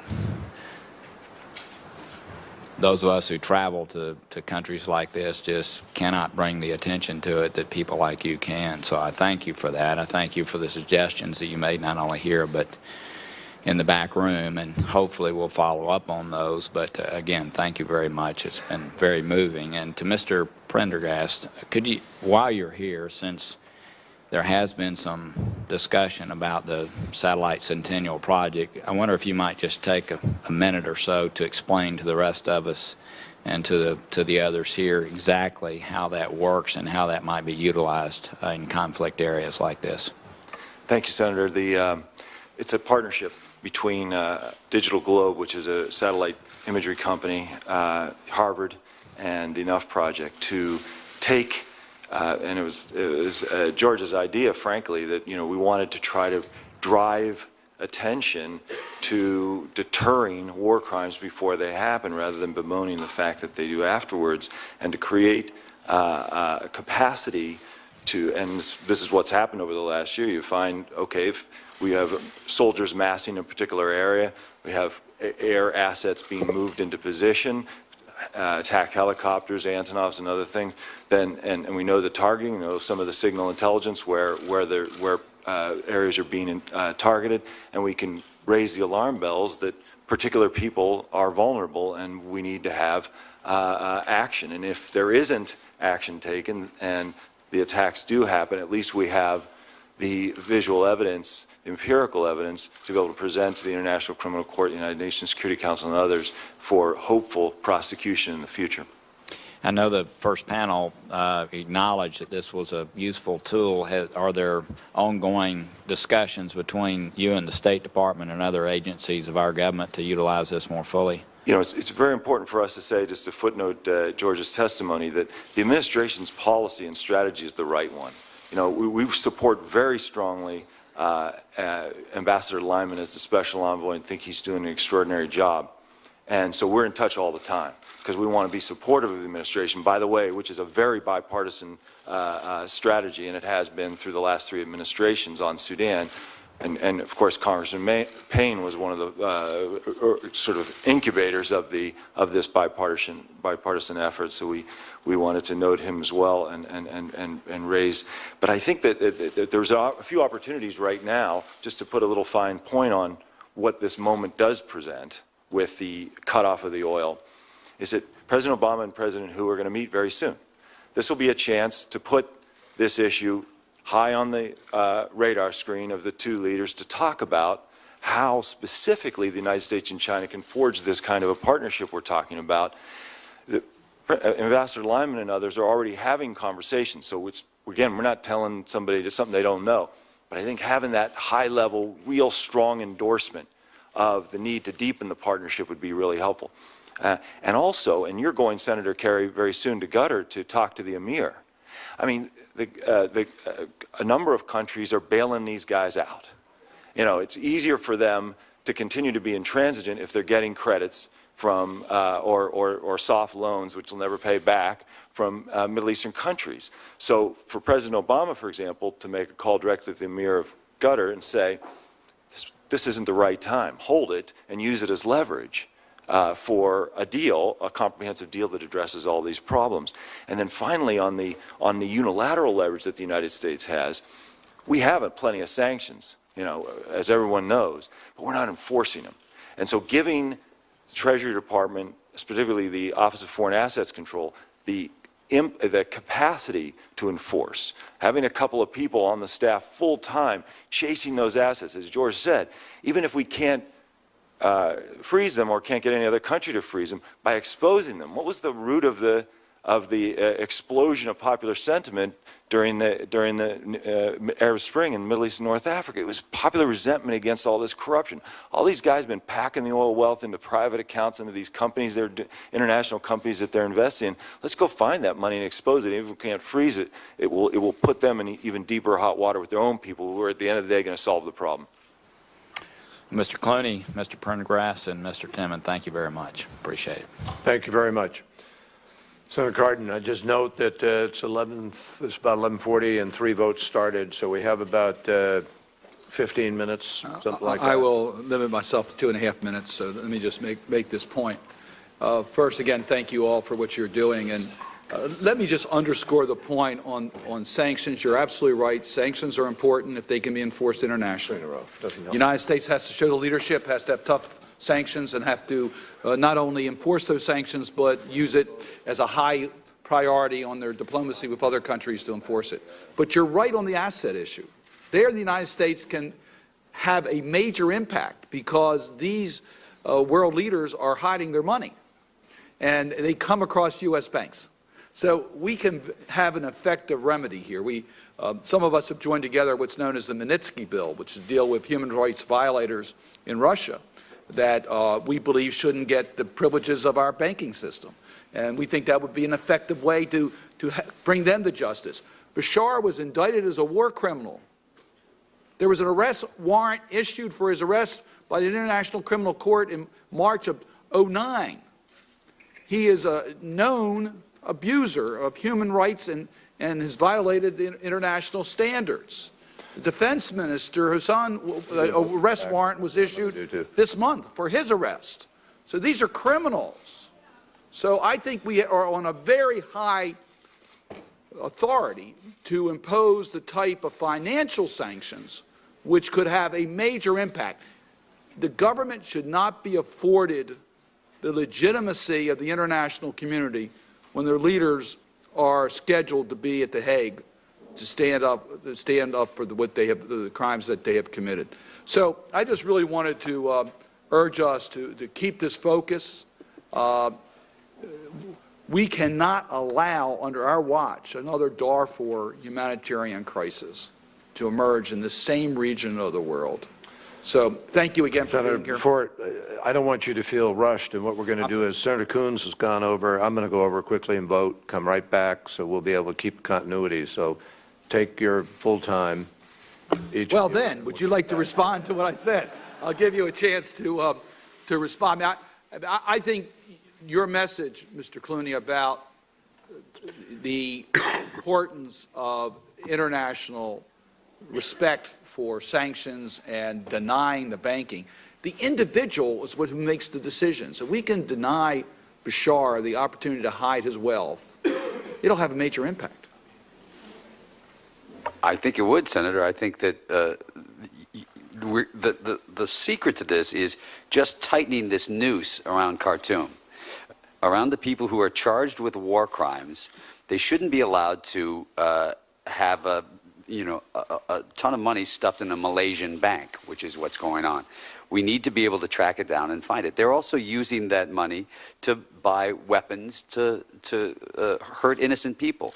It is a cowardly act, what we saw while we were there. These were not acts of war. These were war crimes, and they are funding it. And they're not funding it simply with Sudanese pounds. So I think chasing the money is a very big issue, not just to stop the actual acts themselves, but to put pressure on them internally. You know, Omar al-Bashir, in his home, has 5 tanks surrounding him pointed out. That's not a very secure, leader, quite honestly. And so we feel as if the more you expose his corruption, the more inclined the people in Khartoum would be to perhaps have someone else lead their country. Thank you. Senator Lugar pointed out in his opening statement the transparency bill the two of us worked on to require the oil companies, mineral companies to disclose their contracts so that we can at least try to track the money. We know that the Sudanese government has received a lot of income from oil wealth over the years, and we know a good part of that has been diverted. It's not going to the people. So tracking that money, tracking that wealth would have a major impact on the comfort of their leaders. And it's something that the United States can do. This is something that doesn't require a lot of countries to work with us. We are the major banking center in the world. We get London to go along with us.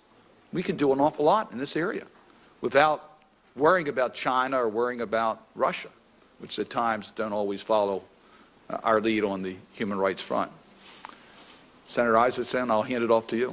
Thank you, Senator Cardin.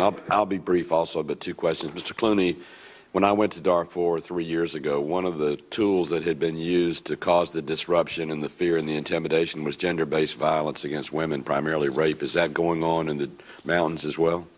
In the camps we were visiting, that was a very big issue still. Again, these are the exact same patterns we saw in Darfur. We saw it happen last year when we were in Abyei. We saw it used and employed again here in the Nuba Mountains in South Kordofan. Absolutely, there was no question about it. John, you want to say? Only to say that it's still happening in Darfur. You know, even though the attention has gone away, there still are massive atrocities being committed against civilian populations. So we need to, when we talk about a holistic solution in Sudan, we need to talk about dealing with all of these problems comprehensively that we've been coming back to this committee over and over again to talk about, rather than stovepiping them individually and playing into the hands of Khartoum, which wants to divide the international community about these various problems. On that point, Ms. Lundberg mentioned the possibility of a tripartite agreement the UN, the Arab League, and I think the African Union proposed. If al-Bashir signed it, is there any fear he'd do the same thing in Kordofan that he's done in Darfur by just kicking NGOs out indiscriminately and trying to disrupt the aid that we do get in?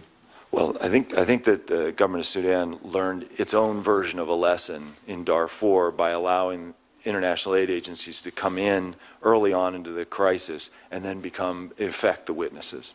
So they basically said at the outset of their military operations in the Nuba Mountains and Blue Nile, we're not allowing any witnesses in. So there are no aid groups operating now. So it's an access crisis for all those people as the clock ticks inexorably towards the rainy season. So in the first instance, and Ambassador Lyman and the USAID and others have worked very hard at trying to get an access agreement so that working behind the African Union and the Arab League and UN proposal.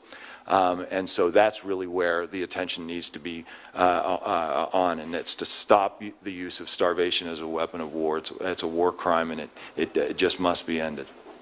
Thanks to all of you for your advocacy, and I'll turn it over to Senator Udall. Thank you very much. Thank you, Senator Isaacson. I can't tell you how important it is, I think, for George, for you and John and to have gone over there and brought these images back. And I think Chairman Kerry was right in saying we should play them and have them up on the screen, because I think as painful as they are to see them, the thing that this does is allow all of the American people and people around the world to really get engaged with us and say we don't want this to happen again. And one of the things that you have mentioned that's what I wanted to question a little bit on, and I think John mentioned this, but I'm willing to hear from both of you. The idea that Satellite Sentinel could be used by prosecutors. I was a former prosecutor, so I kind of relish the idea of having bad guys that know something's going to be done to them. I mean, something at The Hague, it's going to come down on them. Have you visited with prosecutors at The Hague? Are they interested in your technology? Have you talked to them about the kinds of things that may be could be utilized to strengthen cases and those kinds of things? Because if there's anything out there that's going to prevent this from happening again in other places in the world, is that people know that we have an international justice system that's going to work and eventually bring people like you described, George, just terribly murderous individuals, bring them to justice. I don't. Well, I'll let you talk about the Hague for a second. I do want to say one thing. There's an interesting thing that happens when you get involved in these. You think that the minute people know, then it'll stop. Yeah. Your assumption is that everyone just doesn't know. And the truth is, even when you know, it doesn't stop. It requires a constant drip of information. It requires you to keep piling it on. And sometimes that means that it's not going to be effective in stopping it.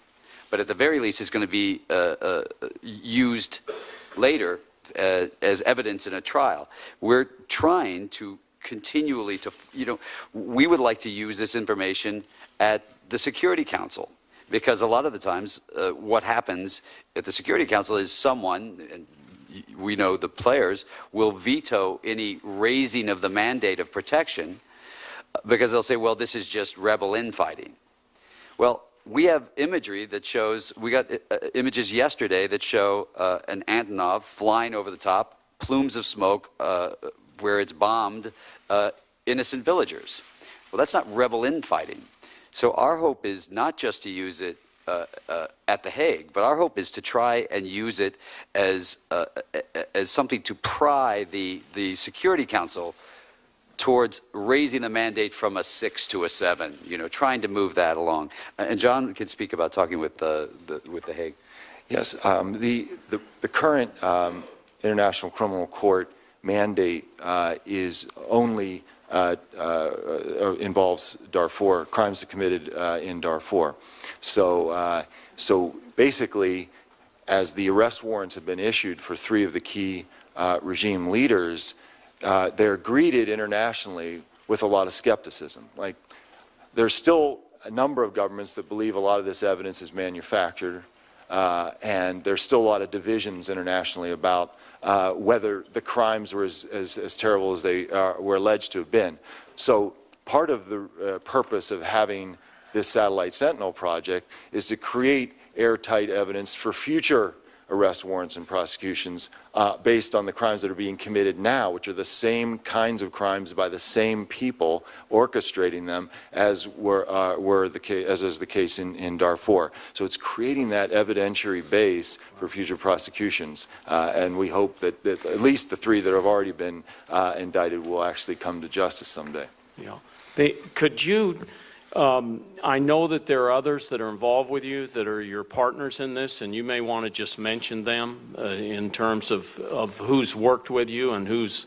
on the Satellite Sentinel project? Well, Satellite Sentinel. Yeah. The biggest gift we got was the satellites themselves, a digital globe, really for no other reason than the goodness of their heart, donated millions of dollars worth of imagery.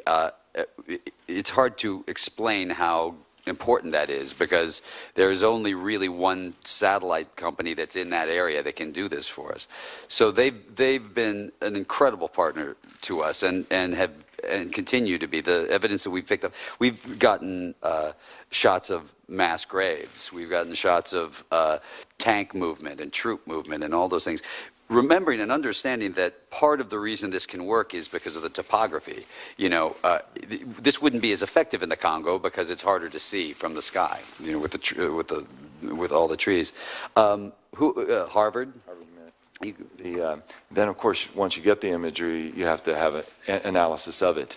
And so there's a team at the Harvard Humanitarian Initiative that is dedicated to, in real time, analyzing the imagery, producing independent, nonpartisan reports about what they are seeing and what they're assessing these images to mean, and then those reports get put out, and then we try to generate attention around them in order, again, to act as a deterrent to the crimes. And they stay up all night working. They're young people, and they're just doing it. It's all heart, those kids. They're great.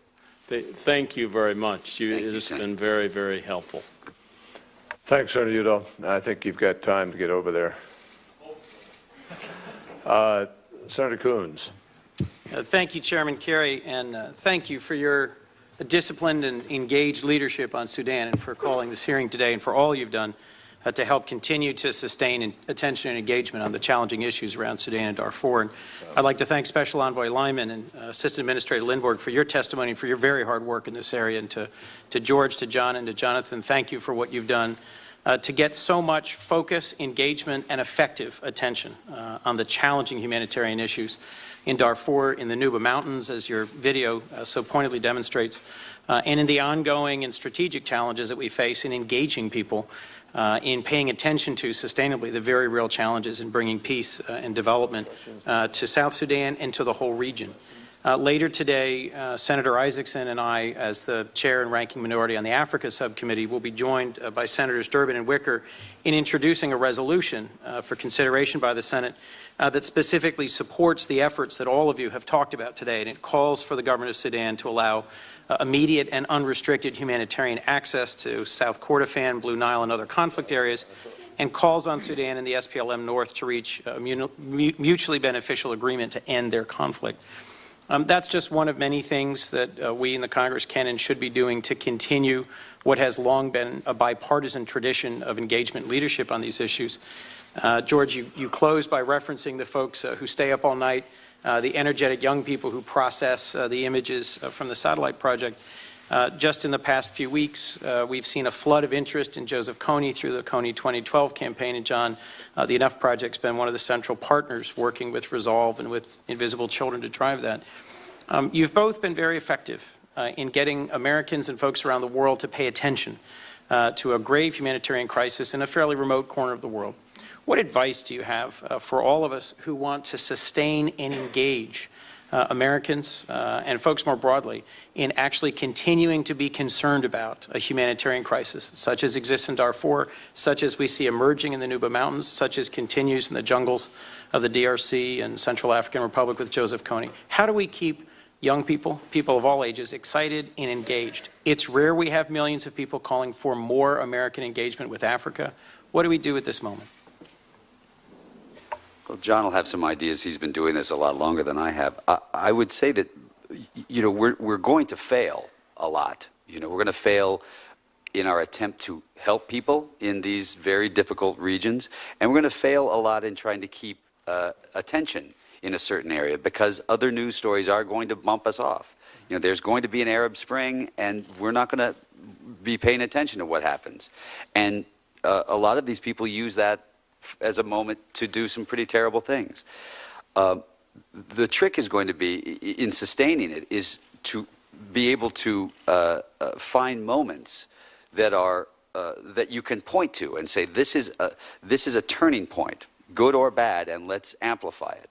And finding several of those a year to be able to keep it up. You can't have a constant drip every day on television because no one would care. Quite honestly, there is not just donor fatigue, there is misery fatigue, and people get tired of it at some point. So our job is to find those moments. It's 100 days before these people vote for their own, for a referendum for their own state. So let's make it let's focus on that. There's an election. Let's focus on that. There's a brand new state. There's a good possibility of people starving to death in the next couple of months. So let's focus on it. So part of our job is to try and pick through all of those news cycles, find areas that we can keep it up. But young people and church groups have been they've been doing all the hard work for us. They've been carrying this thing for years. They were driving Darfur forever. They've been keeping the message out. They've been fundraising. They've been keeping the pressure on, quite honestly, all of us in this room. And so I wouldn't worry too much about the sustainability inside the hearts of all of these young people and all of these church groups, because that just continues.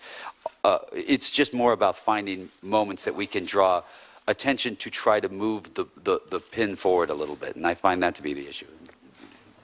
And the only footnote I'd add is that the good news is this is such a bipartisan venture, and therefore we don't have real opponents here except for just indifference or often ignorance. People just don't know. So the thing that I find exciting about the first 10 years of the 21st century of activism is the chance through social media and other fora to create real partnerships between all these wonderful non-governmental organizations that are working so diligently on these issues. They partner with groups in Africa, because remember, it's on the front lines where Africans in places like Sudan and Congo and northern Uganda have been doing most of the work to try to resolve these problems, so we can only just come in on the margins and try to help them. So the coalitions and the partnerships they create, then the partnerships that are created here in Washington between those NGOs and members of Congress like yourself, senators who have taken stands one time after another in supporting positive engagement in the world by the United States. That helps stiffen the spine and give political support to the administration, whatever party is in power. And for President Obama, the way he engaged in advance of the referendum in the latter half of 2010, every Sudanese, South Sudanese person we talked to said that was perhaps the most important, along with China's support, the most important aspect, international aspect of getting a free and fair and peaceful referendum in 2011. So it's that chain that starts on the ground in the region with African human rights activists and others, women's groups and others struggling to try to get the word out about their situation, partnering with NGOs here in the United States who partner then with you guys, who then give support to the administration, Republican or Democrat, to then actually engage positively. And that, I mean, when I started in the 80s and doing this kind of stuff, that kind of thing didn't happen. So it's a very exciting moment, and having George, frankly, can make that a larger. Having the Invisible Children video, despite all the different opinions about it, it just makes this kind of a partnership even more real and possible. Well, if I could, just in closing, Mr. Chairman, George and John, I'm grateful for your sustained engagement in this. There are lots of faith groups of all backgrounds. There's lots of non-governmental organizations in Africa, in the United States and around the world who keep doing the hard work on the ground, engaging, bringing information to the light, helping make the world aware of these crises. And this has been a bipartisan effort across the Bush administration, the Obama administration, folks on both sides of the aisle. The one challenge here is sustaining support for America's use of diplomatic and developmental resources around the world. The United States has a lot of power, military, diplomatic, developmental, but sustaining the investment that makes possible what Assistant Administrator Lindborg's doing, what Special Envoy Lyman's doing, making sure that they have the resources for us to be engaged in northern Uganda and South Sudan, in the region, delivering this sort of sustaining investment in providing the framework for peace, for progress and development. That is something that's been very hotly contested here in Congress just in the past year. And so I'd urge folks who may be paying attention or tuning in to these issues for the first time to realize that that's something on which there are sharp disagreements.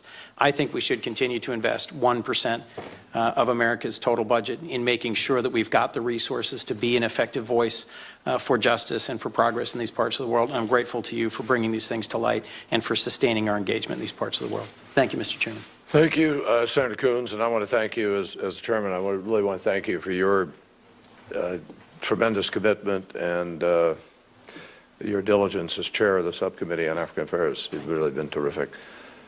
Senator Shaheen. Thank you. Thank you all very much for being here. I want to just follow up a little bit on Senator Coons' questions about how to sustain the interest and get action that will help bring that international pressure to make a difference in South Sudan. And whether you're contemplating or anyone you know of is contemplating a Stop Clooney-like video, I know that you've referenced that, or whether there are other ways to get young people more engaged in this issue, because clearly that kind of energy can really make a difference. And for any of the three of you.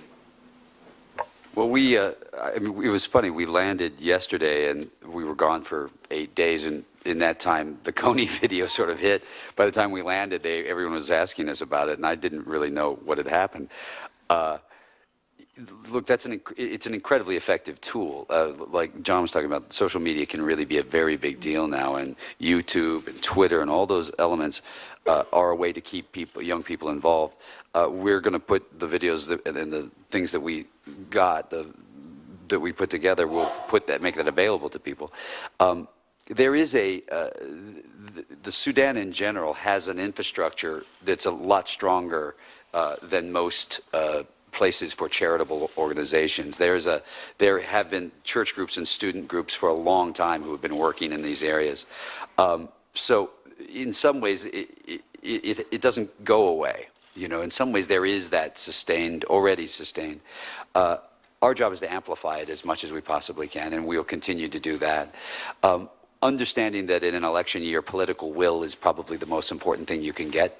What I think is so terrific about being here today is that this is truly one subject matter that both sides not only agree on, but have actively worked hard on, and have had some success on, and have had some failures on, and understand one another. So this takes a little less political will. This one is one where you don't come off on the wrong side doing the right thing. And so we feel heartened by the idea that it's Senator Kerry and Senator Lugar, and that both of them have worked very hard on this subject matter. We feel heartened that this is something that is not polarizing. And so, yes, you need political will, and we will continue to push as much as we can to get as many people as we can involved, because the louder it is, the harder it is for these people to commit atrocities. But we also thank you here for your sustained involvement, and know that not only do we appreciate it, we're also very well aware that you will continue. Thank you. I think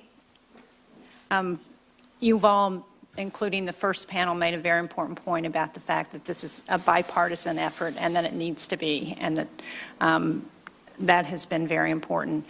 I do think, as Senator Coons pointed out, that the public support for international assistance and our foreign aid budget, which is important to addressing what happens on the ground in Sudan, is not always that bipartisan and not always as robust. So I guess I would urge, as we're thinking about social media that's getting people to act, thinking about how to address that foreign aid piece as part of that action, because that's clearly going to be critical as we sustain the efforts that we need to make on the ground. So thank you all very much. Thank you, sir. Thank you, Senator Shaheen. A couple quick questions, and I think we close out. But Jonathan, you've talked about the political reforms in the North and the potential of elections in 2015 or something, trying to make a difference. Just very quickly, if you can, how do you see that? I mean, these guys aren't exactly reformers, number one, and they're not exactly listening to anybody. How do you envision that? Thank you, Mr. Chairman. It's an uphill battle, and I don't want to be Pollyanna about this. But it is also an unprecedented time in Sudan's history. A third of their country just voted almost unanimously to leave. They are under unprecedented economic stress right now. There are signs of internal dissent within the leadership that we haven't seen much in the past. And so those are things that could add up to some sort of change. But as I said, there is not a lot of evidence of it so far, and I'm not certain it's going to be. But I also think that the alternatives are ugly. And particularly some of the talk about regime change through violence would be quite violent. Well, I agree with you, and certainly in the conversations I've had in Khartoum with members of the government, we've tried to make the point that this really is a major opportunity for them to kind of move in a different direction. I worry that the threesome that has been well named here, linked to Darfur, that has sort of asserted power for the moment, seems to be moving in a totally different direction. But that, frankly, makes all of this much more compelling. And so we really need to refocus in a lot of ways. If I could ask both John and George quickly, Southern Kordofan, you've made it very eloquently clear here today and compelling about the need to deal with the food supply to avoid a disaster. But the long run here, obviously, Blue Nile and Southern Kordofan need a political solution. What did people share with you, and what's the vision that you come back with or that they express to you about that political solution for those two areas. You start off. Well, I think that the difference is that the people of the Nuba Mountains and Blue Nile learned from Darfur that if they allow their region to be sort of isolated and stovepipe for a bilateral deal between the government of Sudan and them for some kind of regional autonomy or something, in the long run, that's unsustainable. There needs to be a deal that addresses the problem, the big root cause of the problem in Sudan, which is a problem, as John was talking about, is a problem of governance in the center. And so for the first time, we've really seen in the north, in Sudan, a broader effort, armed and unarmed, because you have the Sudan Revolutionary Front, which has sort of formed an association of a number of these armed groups. And by the way, for the first time, all the Darfur actors who were so divided during the Darfur-specific negotiations are now under the same umbrella and working together. And then a number of unarmed groups who have their own objectives. But the bottom line is people want to see a democratic transformation, just like they do throughout North Africa and the Middle East. And that's where I think that's one of the things that the United States can be helpful in quietly, in providing support to some of the unarmed groups that are struggling every day to try to figure out a way, civil society groups and faith-based groups and community groups and women's organizations who are struggling to find a way to help build for that democratic transformation. That kind of support, and I know the discussion is internal in the administration, they haven't resolved it, like how can we be helpful here? And I think there would be a lot of things that we could do in that regard to be able to help foster and facilitate and empower some of the Sudanese groups themselves to assert more definitively their democratic rights in their future. Well, we are now started on a second vote, and this is only a 10-minute vote, so we're going to be compelled here, I think, in this round to try to wrap up, but I think we're at that point anyway. Let me say to you, John and George, how much we really appreciate what you've done here. I think this is a tremendous example of the best of citizen activism, and obviously, George, you've lent your celebrity and stardom to this initiative, which has its risks, but it also is critical to the ability to be able to get people to focus sometimes. We all wish it were otherwise, but it's not. And we thank you for being prepared, nevertheless, to just engage spontaneously, take 8 days and go over there, and you know, not without its risks, might I add. I was an activist before I came here, you know, to be a senator, and I vowed that I'm going to stay an activist senator. And I'm proud to have people in this committee who feel the same way. So I can tell you that we're going to absolutely stay focused on this, continue to work with you, do everything we can to try to leverage the outcome that we'd all like to see. I am an optimist, but I learned around here not to be naive about it. But I still do believe, as intractable as some of this looks, and I think Ambassador Lyman believes this too, or he wouldn't stay at it, there's a pathway here. There's an avenue. But we do need to increase the leverage. We do need to reach out to China, Qatar, Saudi Arabia, and others and get them to share some of this sense of urgency and frankly, humanitarian compelling rationale that is not always high on the agenda in some parts of the world. I think we can have greater impact here. And to a large measure, I think your sense of timing about when those moments are that you need to kind of push again is important and well taken. So I express the gratitude of a lot of people, but I don't want to get gushy about it because we got a lot of work to do. And this is a long way to go. But this has been helpful. And I just would say to you and to others who follow this and are interested in it, and I hope the Sudan embassy, I have no doubt, is following it. I hope Omar al-Bashir realizes that there's no easy out. There's no way here that we're going to not continue to stay engaged and to be involved. We had a roadmap. We thought we could have moved on some components of this, and regrettably, Blue Nile and South Kordofan evidenced behavior that made it impossible to do that. So it's really his choice, their choice. They will decide, to some measure, where we're going to go. We are prepared to offer open opportunities to go in a different direction.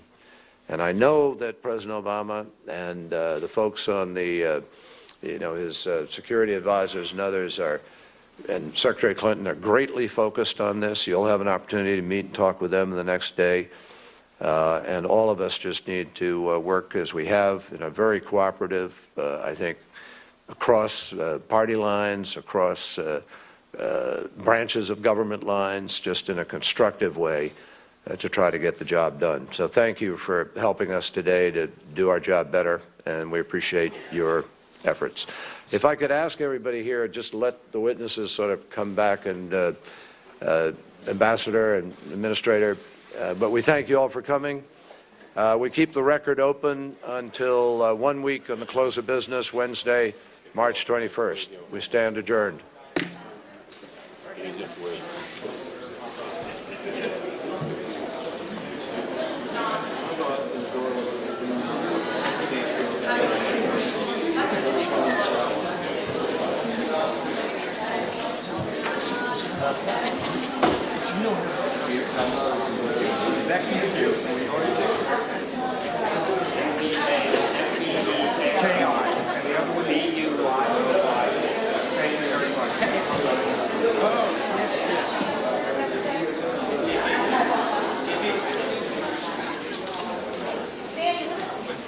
I'm not losing here, Stan. We've been successful so far today.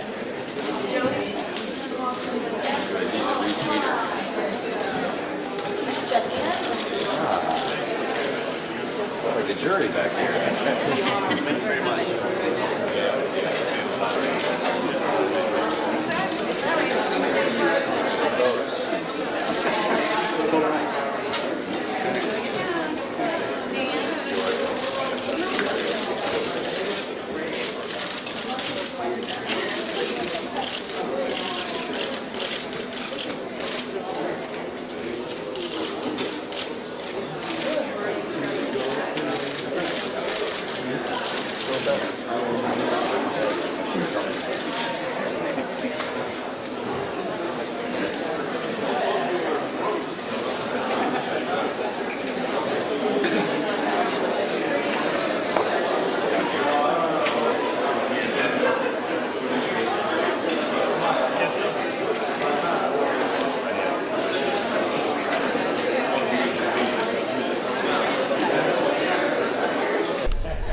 Here on C-SPAN, we will take you live to the White House shortly for the joint news conference with President Obama and British Prime Minister David Cameron. Should get underway momentarily. C-SPAN 3 is live all day through the day with an economic summit on fixing the U.S. economy. Participants include